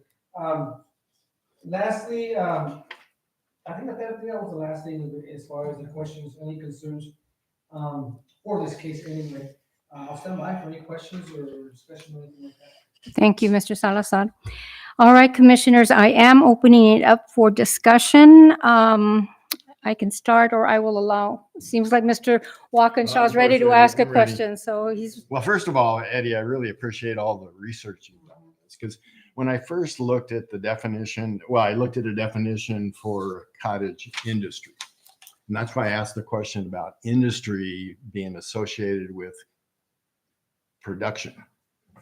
And that's why I like to hear that. And I knew in the work session, you said you weren't producing wine there. Equipment and down into. Yeah, I know. So anyway, I appreciate that. And, but also as far as the traffic goes, I'm a little concerned about, two entryways into this property, and they're close together. I would recommend you, if you haven't talked to the state, you should probably start to the state highway department and see what their concerns are, because I would think it would be better to turn on to, turn off of University to get into the property there. Right now, there's an entrance in Stanford. I know, right. In Stanford, one on University. Yeah. But they're doing the beautification project or something, so they're gonna do all of University's gonna have a Walkway, yeah. walk and bike. Yeah. path. So eventually, they're gonna restructure that, so I'm not gonna have a choice. I mean, let's just say I do buy that Yeah. property, that's already the ball's already rolling on it, so they are gonna already change the way that's laid out. Yeah. I don't think I'm gonna have to say. I think so too, but what I'm getting at is those entryways into Stanford, or if you're coming in or coming out, to that is so close to where that other road coming in off of University. That's why I'm concerned I about. think it's close from having the one on University and the one over here. There's 38 trees in between one driveway versus the other. I think there's 38 trees. Are you talking about the road across on the other side? I'm just saying it's really going to be congested, I think, I don't know what you're talking about here. Oh, okay. The driveway's here on University, and then there's this one here. It's too close to this road. This, It's, this it's, driveway it's too versus close this to the, driveway? no, this intersection. See what I'm saying? Oh, but there's, the driveway is way over here though. Well, that's, No, the second that's driveway. And the pretty second close. driveway is over here. Well, there's 38 trees. I know it looks pretty close, but it's kind of far. Okay. I mean, Well- you're wanting the driveway to be over here maybe? No, no, I'm just saying maybe eliminate this driveway and have them come in off of Stanford. Only one driveway? Well, I thought Stanford. that's what they didn't want me to I do think, this. well, I think you ought to That's talk to the rule. I think you ought to talk to the highway department as far as safety. Well, I mean, they're already gonna do this Are you portion concerned already. about that? The work that is going to be done? It's going to take over It's- 2 years. I think it's gonna make it look better. I don't think it's gonna make it look worse. Right now, it's just dirt. Business wise. Yeah, right now, it's just dirt. Right now, you just pull up and it's just all dirt right here. The, welcome to Messia sign is actually like by this third tree. It's in between here. Right. But no, once they make this, it's gonna have its actual, a drive, they're gonna end up making it a driveway. Madam Chairperson. Yes, yeah. I just wanted to say, I live out in that area as well, and, my concern also is because university is only one-way each direction, there's not a turning lane to get onto your property. There's been, about 3 weeks ago, there was almost a 5-car pile up there because people were trying to get onto that property. I don't know what they were doing, if they were cleaning or what, but it was really, really bad. And I can see the concern that going on to Stanford off of University and the other street, I'm not sure what that other street On the other is. side, yeah. Yeah, Right. it's really, really narrow. The So intersection. my concern is that. My other concern would be the fire department, they have to have dual access in and out. Is that correct? Or am I wrong on that? Okay, yeah, okay. Yeah, right now, the width on the numbers now, do you remember the numbers that it was here? I think that, the one coming off of University, I believe is 28 feet. And then I think the one off of Stanford, I think was 24 feet. But that's what I remember. But Right. Okay. Madam Chair. Okay, I have, Madam Chair, these are all great concerns. I'm glad they're all being brought up. But, the consideration could be given that meets all requirements by any agency, fire department. Right. municipal, I understand that. I do. so, right. I guess, yeah, these are some that I didn't think about, but and thank you for bringing them up.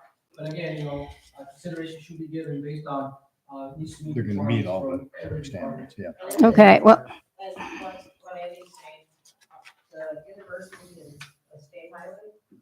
Yeah. Yeah. State road, so we'll be required to talk. Sure. Yeah. Okay, thank you. okay, I would like to say something. Okay, I am an old past and present commissioner, and I've been on this board for a long time. Whether past or present, young or old, the ordinance is very specific. Our job, my want, what I would like, I think this is a great idea. My job here is to follow the ordinance. I'm looking at the ordinance and I don't see where it includes micro winery, wine tasting, social gathering. It is, we had a church there, but it's very specific when we approved it for the church. It said church. My ordinance here that is in front of me does not say anything about a micro winery, even the cottage, but it only states cottage industry. It does not say food cottage. It does not say anything that's specific. As much as I would like to see this happen, I am concerned also with the traffic because we've had these issues come before. I'm an oldie here, and I have seen cases and we've had to deny because traffic is very important. The people live in the surrounding area. We try to respect, even though, we try to respect their surrounding area. They've been there a long time. I know they must have moved to this area because it is old. It is quiet. And so as much as, lodgers taxes do go for lodging taxes, but that's to promote tourism. It does not go to our infrastructure needs. We do charge lodgers tax. I think it would be a great asset unless I see the ordinance changed. And that would be something, zone change, something that would give us permission to do this or recommendation to the Board of Trustees, your idea is amazing. I think it's great and it's good for the community, but the ordinance does not allow it. So I'm standing firm with what the ordinance says. I think your ideas are great, but until I can see it in the ordinance, I'm gonna go by what the ordinance says. So, but what you're saying, because they're pecans, I can make pecan pies because there's pecans on them. But if I tear all the pecans out and put a vineyard, I can't make one. No, you can. I mean, it is case per case. It is case per case. And as long, He doesn't want to see wine being made there, but you wouldn't mind wine being sold there, right? So you don't want me to facilitate it there. You want me to make it and then grow the grapes there. That's what grapes to you're- them and make the wine and then bring it back and sell it. Because that, again, that ties into the industry Yeah, part the of it. industry part, right? So, So then I don't understand. but is the industry for profit? yeah, most industries. Should it be? profit. But does it say it in the code? And I think there is a code there. And I did see your definition as for a cottage industry. And my definition, and I did look it up, like you said, the term cottage industry refers to the home production of goods prior to the Industrial Revolution. Sellers would distribute raw materials to families. You in turn would produce the end product at home. To me, this cottage industry, I don't see it as a winery. I think I'm leaning towards what Mrs. Kruger said. She did work on the ordinances, and she is very knowledgeable at this. I've had butted heads with Mrs. Kruger a lot, and I try to work with the applicant. But I think she's right on this one. It's not, and we'd have to pick and choose. We need to find it here. Where? We turned down one just on Calle del Norte. They want to do the same thing, and we did turn them down. It was during a workshop, but this is how I feel. So, commissioners, I have the sense that maybe the terminology is wrong here. This isn't a winery.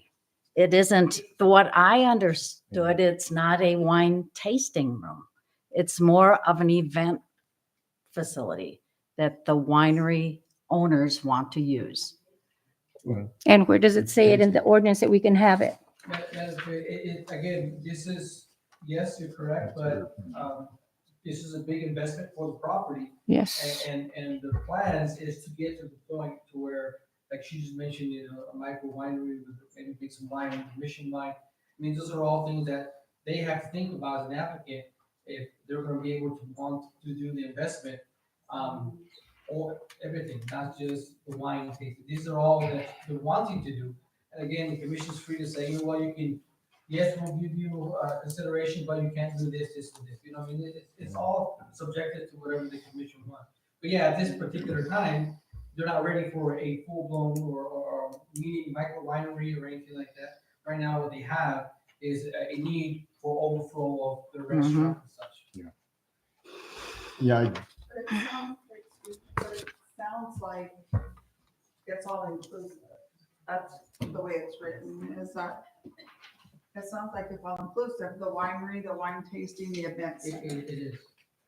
It is what I'm saying is they're trying to purchase this property and they want to see if they can be able to do their whole master plan, I guess, in a sense, right. is it once they purchase it. Yeah, getting back to what's in the code and what's not in the code. I think when this code was written, you can't anticipate exactly what you meant by cottage industry. I don't think all those components were in there at the time.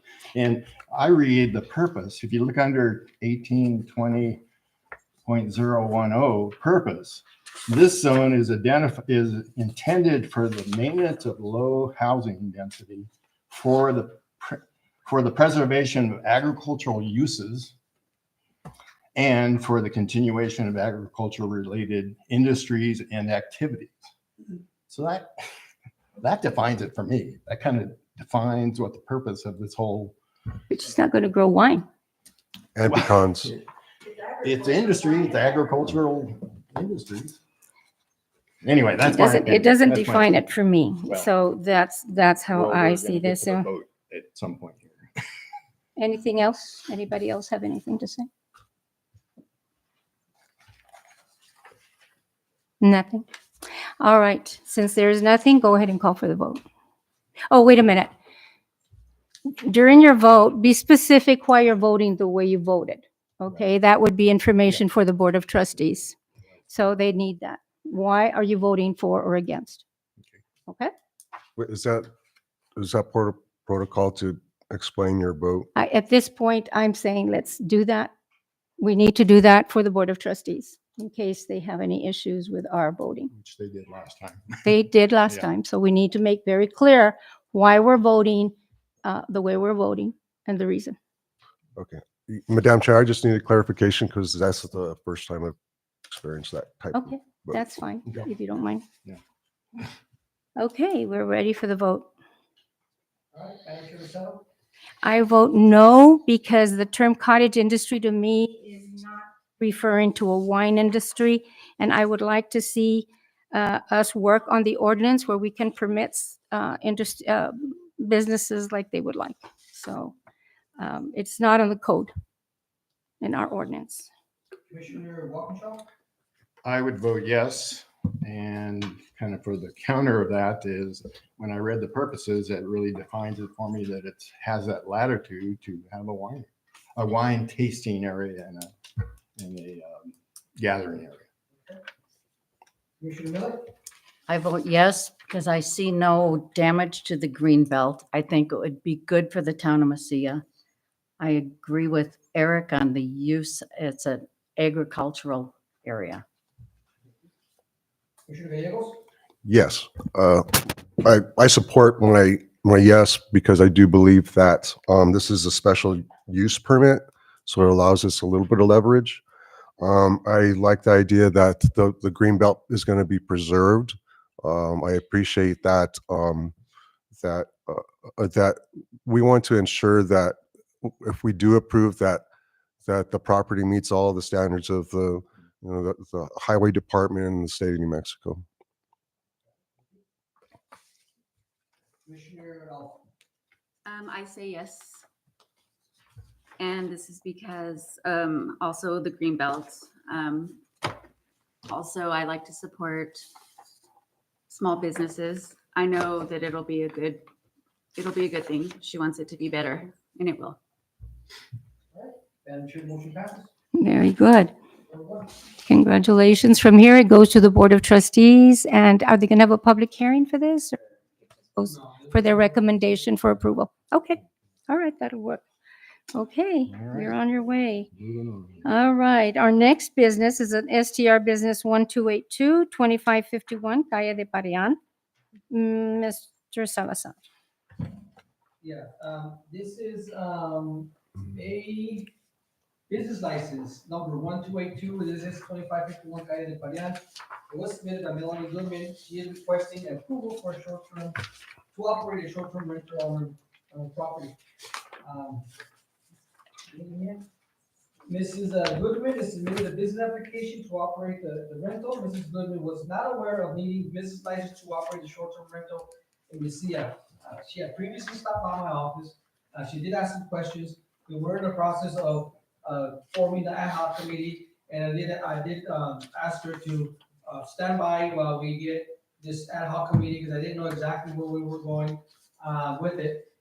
Now that we did draft up the ordinance, Mrs. Goodman did stop by my office again, because again, she wasn't really comfortable not knowing or being in compliance. And at this time is when she did submit the application, which is in front of you. She has been in operation, don't know exact how many years, but the application. There she is. So she has had it. She is listed in Airbnb. There's evidence there in the packet. And again, she just wants to be in compliance. She didn't know. And again, her words exactly, more than willing to do whatever she needs to do to become compliant and use it. And I stand by. I'll accept a motion to approve STR business license 1282. So- moved. Second. Discussion? call for the vote. First motion was Commissioner Walkinshaw, and second was Commissioner Davis. Yes, sir. Okay. Madam Chair Lucero, Yes. Commissioner Walkinshaw, Yes. Commissioner Miller, Yes. Commissioner Gallegos, Yes. and Commissioner Alvarez. Yes. Madam Chair, motion passes 5-0. Okay, thank you. Our next case is 061823 2450 Calle de Principal, submitted by Felix Armijo. Mr. Salazar. This case seems to be going back and forth. Last time it was presented by the commission, Madam Chair, we didn't feel comfortable, understandably, there was a lot of questions that needed to be answered. So I did, I did get with the mayor, and the mayor did get with the attorney, for guidance as requested by the chair. The attorney did type up he sent me an email. I'm gonna read it to you, so that way you kind of hear it from him, and I don't butcher it up trying to explain what he said. Legalese. I can Right, read it's it. kind of like a telephone, Thanks, sir.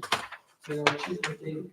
But basically, when he states that You're gonna the pursuant to, it says, good afternoon, Eddie, after asking him to give me some input or some advice.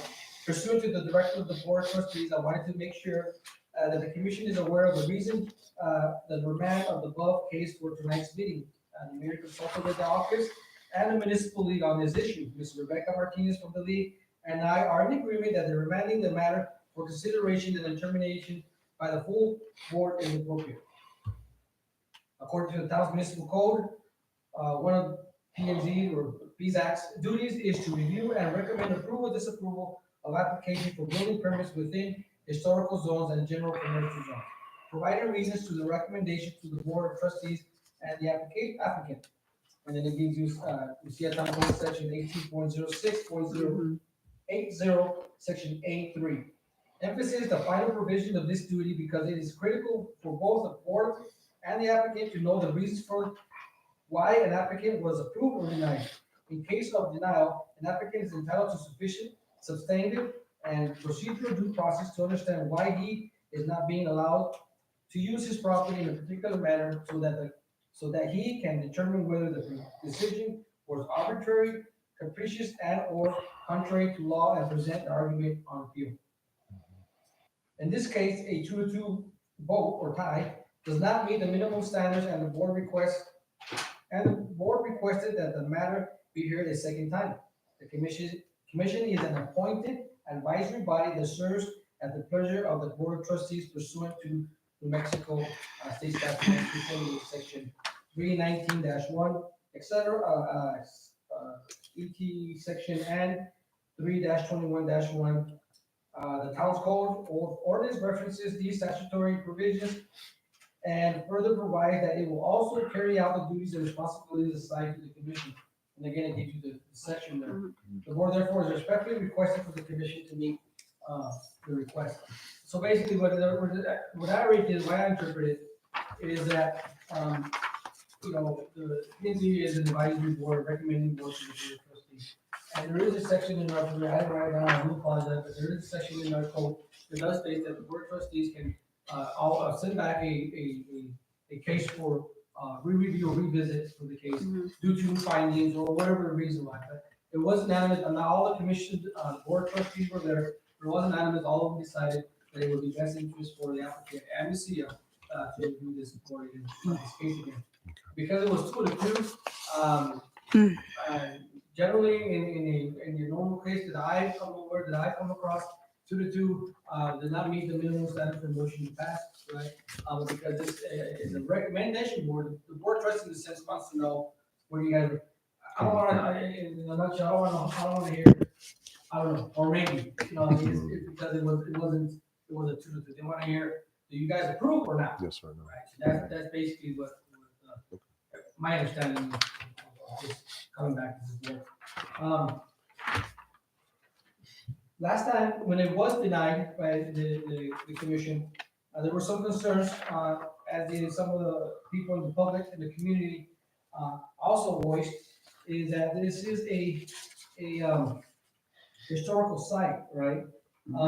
We had a discussion, as I mentioned, with the cultural fair up north. Mhm. You know, I've spoken with Carla, McWilliams, I believe her name is.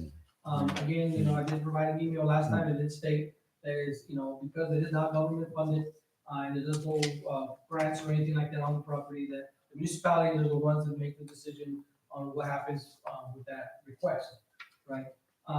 The question is, you know, is this a historic site? For one, that's one question. I mean, is it a historic site? There's no longer a building on there. I mean, there is a basement or a hole where there used to be a building. But, again, is this all subjective to all you all? And I'm just giving you my opinion on how I look at it. And the building was there. I mean, I think it needs to be recognized. I think it needs to be remembered. I think there's ways of doing that. Mhm. But preventing a property owner, to use this property, and cause maybe financial gain or prosperity in a sense, is not okay. And again, it's not fair, I don't think. But two, is one of the reasons why it was denied is because there was no permit pulled to fill up that hole. Or all those, I don't know what it was filled with. I wasn't here, Madam Chair mentioned it was trash. Concrete Or rubble. concrete, or it was filled up. There was no permit pulled. And I looked in our codes and tried to find that section of our code that regulates, filling up the holes, or grading is the best one that I could find. Any grading above 4%, according to the state statute or building code, does require a permit. But again, that's a building code. When it comes to our code, we don't require permits for landscape, right? So there's a lot, you can pull trees, you can fill up holes, you can put gravel, you can do all those kinds of things. So again, this is just subjective to whatever the commission decides at that point. And then the last point I would like to make is, you know, the CIA regulates exterior changes to buildings, you know, properties and such, you know, which is so, you know, the intent is obviously is to keep it, you know, the development design, the zone, the historical view, you know, the tourism. It's very understandable. I understand why that is a need for that. But when there is a hole and there's a basement, you're not looking at the outside of the building, you look at the inside, right? So the city does not regulate the inside of the building. So being denied for the purpose of no permit, I don't think, again, at the time, I didn't know, at the time I had to research it. I couldn't find where it says, that particular, activity needed a permit. So with that said, I stand by. I have questions for discussion. Okay, I'll accept a motion at this time to approve case 061823. So moved. Second. Moved by Commissioner Gallegos, second by Commissioner Miller. Discussion? Yeah, I did have some questions about the drawings, if I may. And I understand they didn't show the setback on the south side of the building. And I think in the first, several times ago, they were saying they were going to have a 3-foot setback from the property line, in which case I think, Eddie, you would agree that it's in the code. You'd have to have a firewall there. That is correct. And, you know, he wanted to speak with the property owner on the south. Oh, good. side of that. Right. I did mention to him that if he does get a right of entry form signed by that property owner, he will be willing to put it on the property line itself as stated in our code.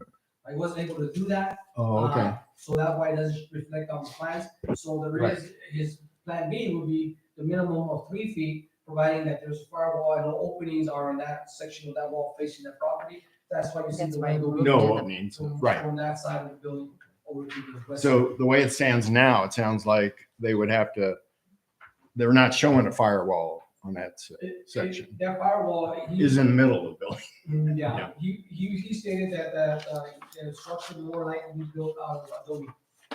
And Adobe is considered to be. The fire. Oh, that'd be Mhm. good. That'd be really. That's a good idea. And I guess this is probably pretty minor. Well, I'm glad to see that indicative of the historic commercial area, that there's no setback, 0 setback on the front. It's lining up with the rest of the buildings, and I'm glad to see that.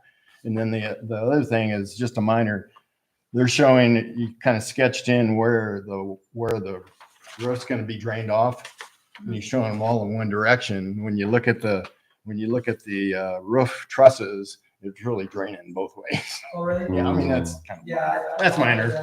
Yeah. Yeah, I'm pretty sure it's gonna be draining towards the pond. Yeah, exactly. Mhm. Yeah.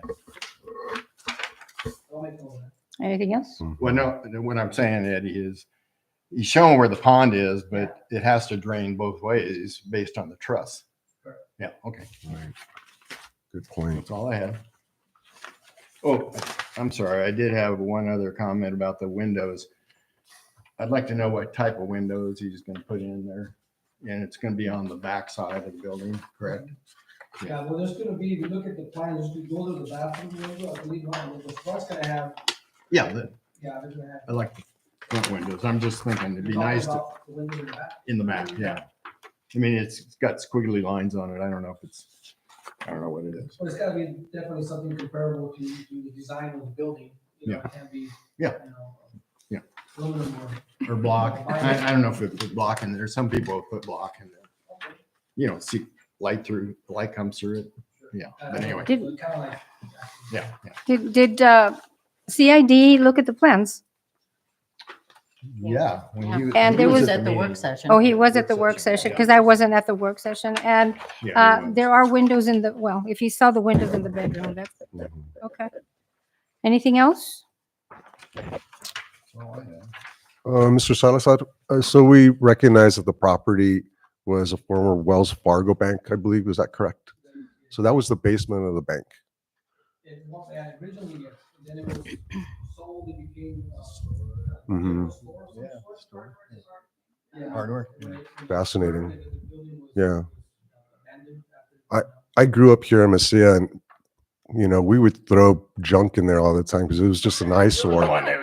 We were guilty of doing that because it was just there, an open pit, and so we would just throw stuff in there. And so, in my mind's eye, it was quite an eyesore for all those years. It still is. But we do understand that with the burial of the filling in the walls of this historical piece of property, that it preserves the walls. Is that correct? That's what the Department of Interior said. You asking me or? Yeah, I just need clarification that when we fill in the old basement, that we're actually preserving that structure. Yeah, I've heard statements like that from people such as Michael Taylor, Mhm. I believe, Mary Rachi, Helen. Mhm. okay? And also she stated that, the best thing you can do for a historical site is to preserve it, is to fill it in. Yeah. Mhm. I'm not a Protect historic it. expert, but the ones that I've spoken with, that is exactly. Okay. Okay, thank you. Is there a Yes. reason why we don't want to preserve it as a historical site? Why, is there a reason why we want to have it covered? I mean, like, why wouldn't we want to preserve it? The only thing that comes to my mind, I mean, obviously that's the decision for the commission, but I gotta look at the applicant's rights, and their proposal that this is property. He do have certain rights to use this property for his business or whatever providing he stays within the code, obviously. So, not allowing him to build anything there will take that right away from him, that could cause, detrimental or financial gain or whatever, prosperity. That everybody here in this room deserves to have that opportunity to be able to make good use of this property. Leaving the hole as it is, in his mind will prevent that. Trash collection. safety, insurance concerns, those kinds of things. You mentioned something with Peter, I'll throw it in. I don't know. It's just having to do like that. and- True story. It's just an eyesore. Yeah, also, in a yeah, sense, it right? was. And- Yeah, I don't see it as an eyesore. I see it as part of our history. History. Yeah, and Again, And- that's my opinion. Yeah. I mean, I think like, And you I- go to other little towns, like, Capitan and all these others, they have the same thing, like, and it tells you what it was. And so it's kind of nice to see that. And I agree. I agree with you. I think I'm not against his Airbnb at all. I only wish he would have moved it back from the historical site so it wouldn't lose its significance. If we do agree on this short-term rental on top of that historical site, I would like to see a plaque, something describing what is down there. Agreed. Description of what it was, when it was, so on, who owned it, and the whole thing. Agreed. I think that is important to people that come to tour Mesilla. That's what they're here for. They're here to see old. They're not here to see new. They're here to see new, old stuff. So I would like to see that if it goes a I agree with positive way. Madam Chair. Yes. A comment on that. I think I think a committee is already looking at those things, not just for that site. I don't think it's a requirement of the owner to have a plaque there. I think we ought to Well, have- we're talking about this case, let me okay? We're finish, talking let me about the finish. I case, know. and that's what we're going to vote on. Why don't we let him finish? Because I choose to stop. Okay, we're going to call for the vote if there's nothing else. I certainly understand where you're coming from. There is a committee that's going to be doing that, but I think he could make sure that needs to get done. So, anything else? Okay, since there's nothing, call for the vote, please. Could you remind me, Madam Chair, who was the first and second motion? I have it here. I believe Walkinshaw Printed. and Gallegos. I think second was. I think I Yes, seconded it. yes. Hang on, It's I have it Commissioner here Miller. somewhere. Lori did. So, Yeah, we'll she seconded. go ahead and Lori vote. seconded. Madam Chair, settle? Yes, with the condition that it would show its significance, its historical significance. Same thing, commissioners. I'd like an explanation for your vote. Madam Chair, Okay, the remainder of the vote will be. okay. I would like, You want to make an amendment to? I would like to do that, yes, and make sure that it is recognized as a historical site. If the committee does it or the applicant does it, as long as it is recognized as a historical site. Okay, so we need either a new motion or the person with Let's- the motion first could make an amendment to that. if you agree. Is the committee okay with it being recognized as a historical site? Of course. I questioned When? who's going to do that. Who's gonna do It would be, it doesn't matter as long as it's done. Is my recommendation is as long as it is recognized as a historical site, yes, for the short-term rental on top of that historical site, as long as it's recognized, At some point. whoever, At some point. Right. yes. Okay, so we're kind of splitting hairs here. I just want to make sure we're getting this right? So as long as, so we got a whole subcommittee account, who's gonna? Okay, I have a question then. Let's stop right here. I know there is a committee that is looking at preserving the sites. I mean, not preserving, but acknowledging the sites. Am I correct to say that? Is that committee, do they have the money to put a historical landmark on that property? My question to you is, does that committee have money to put that landmark? And all I the, don't know their funds. so we don't know how long it's going to be by the time, right? No, I don't know. I'm not part of that. All right, since it is his property, I think it's only right. I know several businesses here, Mr. Taylor. There are people here that have gone at their expense to landmark their property because it is a historical significance. May I make a point? Because I have owned a historical house and I was always confused, but it is the homeowner's responsibility to get the sign and go do it through the Park Service or whatever That's the governing correct. board is. Yes, ma'am. All right, so I'm leaving it to the owner to make sure it's taken care of. I think we might be talking about different plaques. Plaques you get for a historic structure, and you have to register it for the National Register. And so what I'm talking about is plaques or signs, not necessarily plaques, for a walking tour for people that can find out what was there. I mean, we got a lot of sites in that regard. So it would seem like the lodger's tax could pay for something like that because it's introducing the public to, I mean, you know what's there. I think The public doesn't. Okay. The business, Madam Chair, if I may, is You just want something and. Yes. Yes, yes, that is all I am asking. I would like to have that property recognized as a historical site. Yeah, The yeah. dates and everything, it's Okay, done. yeah. So And a that picture is my maybe of the motion. whole picture. Okay. So, Mr. Gallegos, you okay with making that amendment? Mr. Salazar, yes, I would like to amend my motion that includes some type of information that designates it as a historical site. And you will second that motion? Commissioner? Yes. Okay. Ready for a vote? Yes, sir.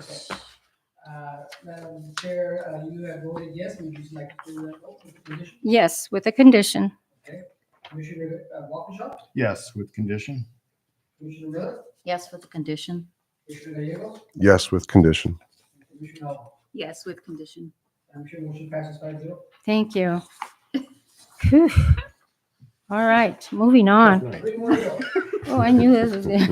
There's no We knew. All right, All right. all right. Last one. Case 061913, 2342 Calle de Arroyo. Mr. Salazar. Yeah, this is, 2242 Calle de Arroyo. We had a work session on this. Mhm. And, we're excited. I'm excited. Yeah. We're all excited. Yeah. We're excited. Excited. So we're all excited. But we gotta get it done right? We gotta get it done. So he has submitted some plans, the same ones basically that he had submitted during the work session. We did talk about him doing the working phases. We also talked about him getting approval for the overall project, and he will be in between phase. He will be updating us with the progress of this project. I believe it was the project going to be about 2 years. Is that what I heard? About 2 years, all three phases. We understand that during the work session that he is gonna start on the northeast side of the property, which is falling apart, it's all boarded up. He's gonna try to preserve the building as much as possible, use the adobe and material as much as possible that's reusable. But we also understand that some of this deterioration in the structure has been too far gone and would need to be replaced by similar material For sure. or material in a sense. The addition that was inside in between, because originally, as you all remember, there was two separate structures and they were combined or joined together by the center. They had the low roof on there. There's gonna be some small changes in that because that's not really part of the historical original part of the building. So I believe we all agree that that would be okay if we're doing something like that. Just wanted to make sure, I brought that up as well. And would you like to know when he can get started? I love it. Right. Other than that, I'll stand by or I can invite Taylor or the applicant, anybody got any questions for him? Oh, I'll accept a motion right now to approve case 061913. So moved. Second. Moved by Commissioner Walkinshaw, second by Commissioner Gallegos. I was excited and I'm glad I attended that workshop. It's been long overdue. I look forward to its completion. It'll be a while, but I do have a question on all of the stuff you're pulling out. How long is it going to be? Who's gonna tow out all that debris? I'm sure you got that covered. And how long is it gonna be? Yeah, how long is that pile? Or how big is it gonna get before it's removed? We're gonna be having it hauled off incrementally. I assume that I'm hoping that we can haul stuff off here in the coming weeks. Very nice. Okay. Well, I am excited. Thank you for that workshop. It was very informative. So He gave me a walkthrough of the home. You got it. Really You've seen amazing. it. Yeah, it It's is. like, It's whoa. amazing. I didn't realize how big it was. Yeah, it's huge. it was Yeah, very, one of the things about construction really is whenever you tear structures down or try to restore, whenever you take the material down, you just don't throw it away right away. You have to might be get able to Use Yeah. it for the other Oh, part, so. that's It's huge. important that he maintains it there, maybe screen it or some sort. You mentioned that he's gonna be making adobes. yes. On the property, I think. You can use the same adobes. There's some resident or outsider tourists coming around and watching. Be fun to Oh, watch. that's great, right? Yeah. Oh. Anyway, making adobes is what I meant to say. Yeah. Yeah, it is exciting. Well, I myself have bought some adobes from some small demolitions in the area. So I have them in my place. So anyway, Any questions? Yeah, I do have a question in general about what we're approving. We're approving the concept, correct? And the To work restore, well, work that Pat's doing, I'm understanding, we're just looking at the rest, the stabilization work. Is that correct? No, actually Well, that's the whole, restoration for, yeah. that's everything. Yeah, I believe you mentioned that he will be working on it for 3 phases, couple years, but there's still gonna be some work when he's done.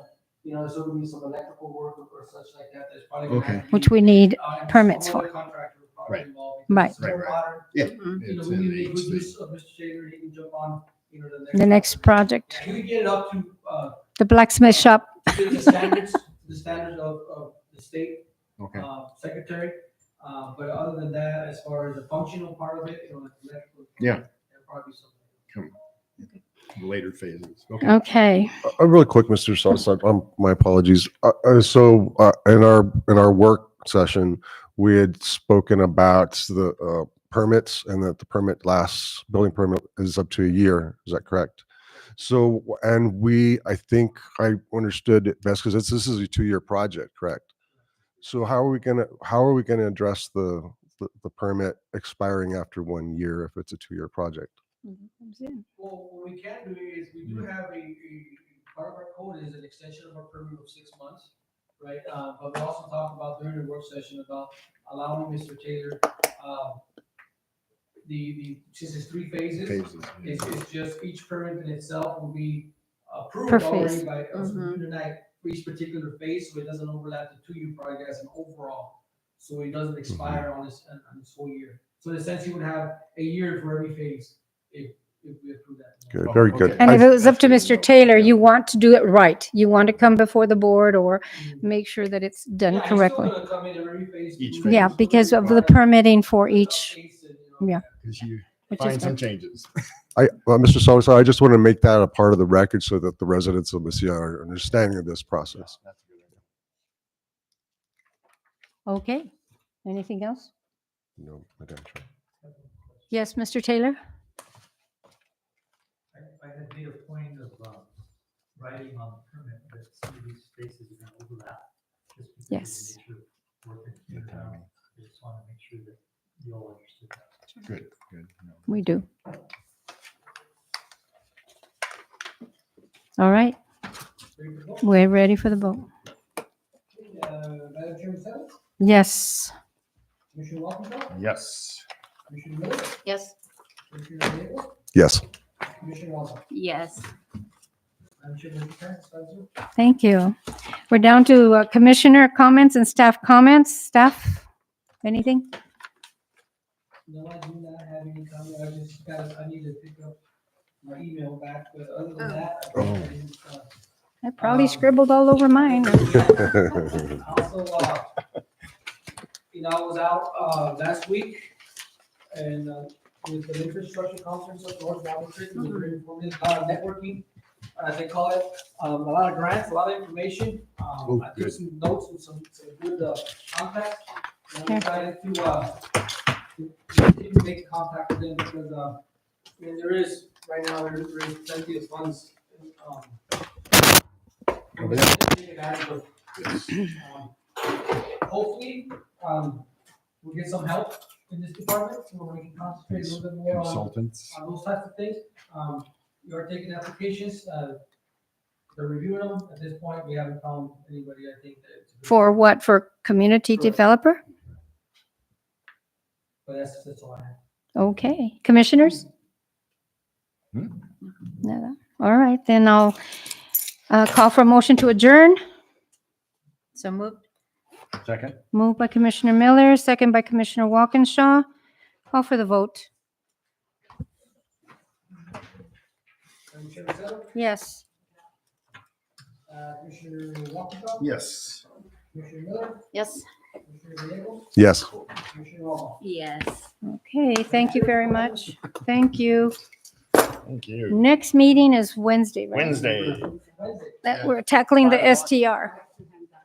5. Yeah. Okay.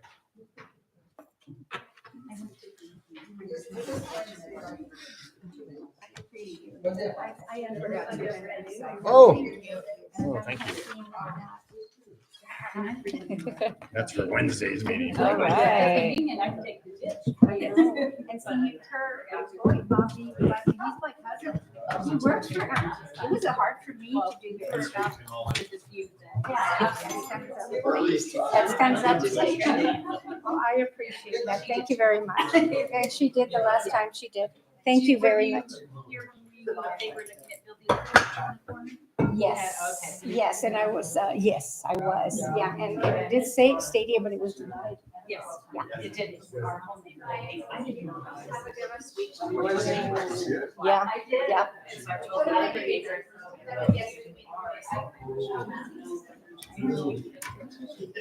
We come to the board of trustee meeting and it's just. They need to take a lot of that.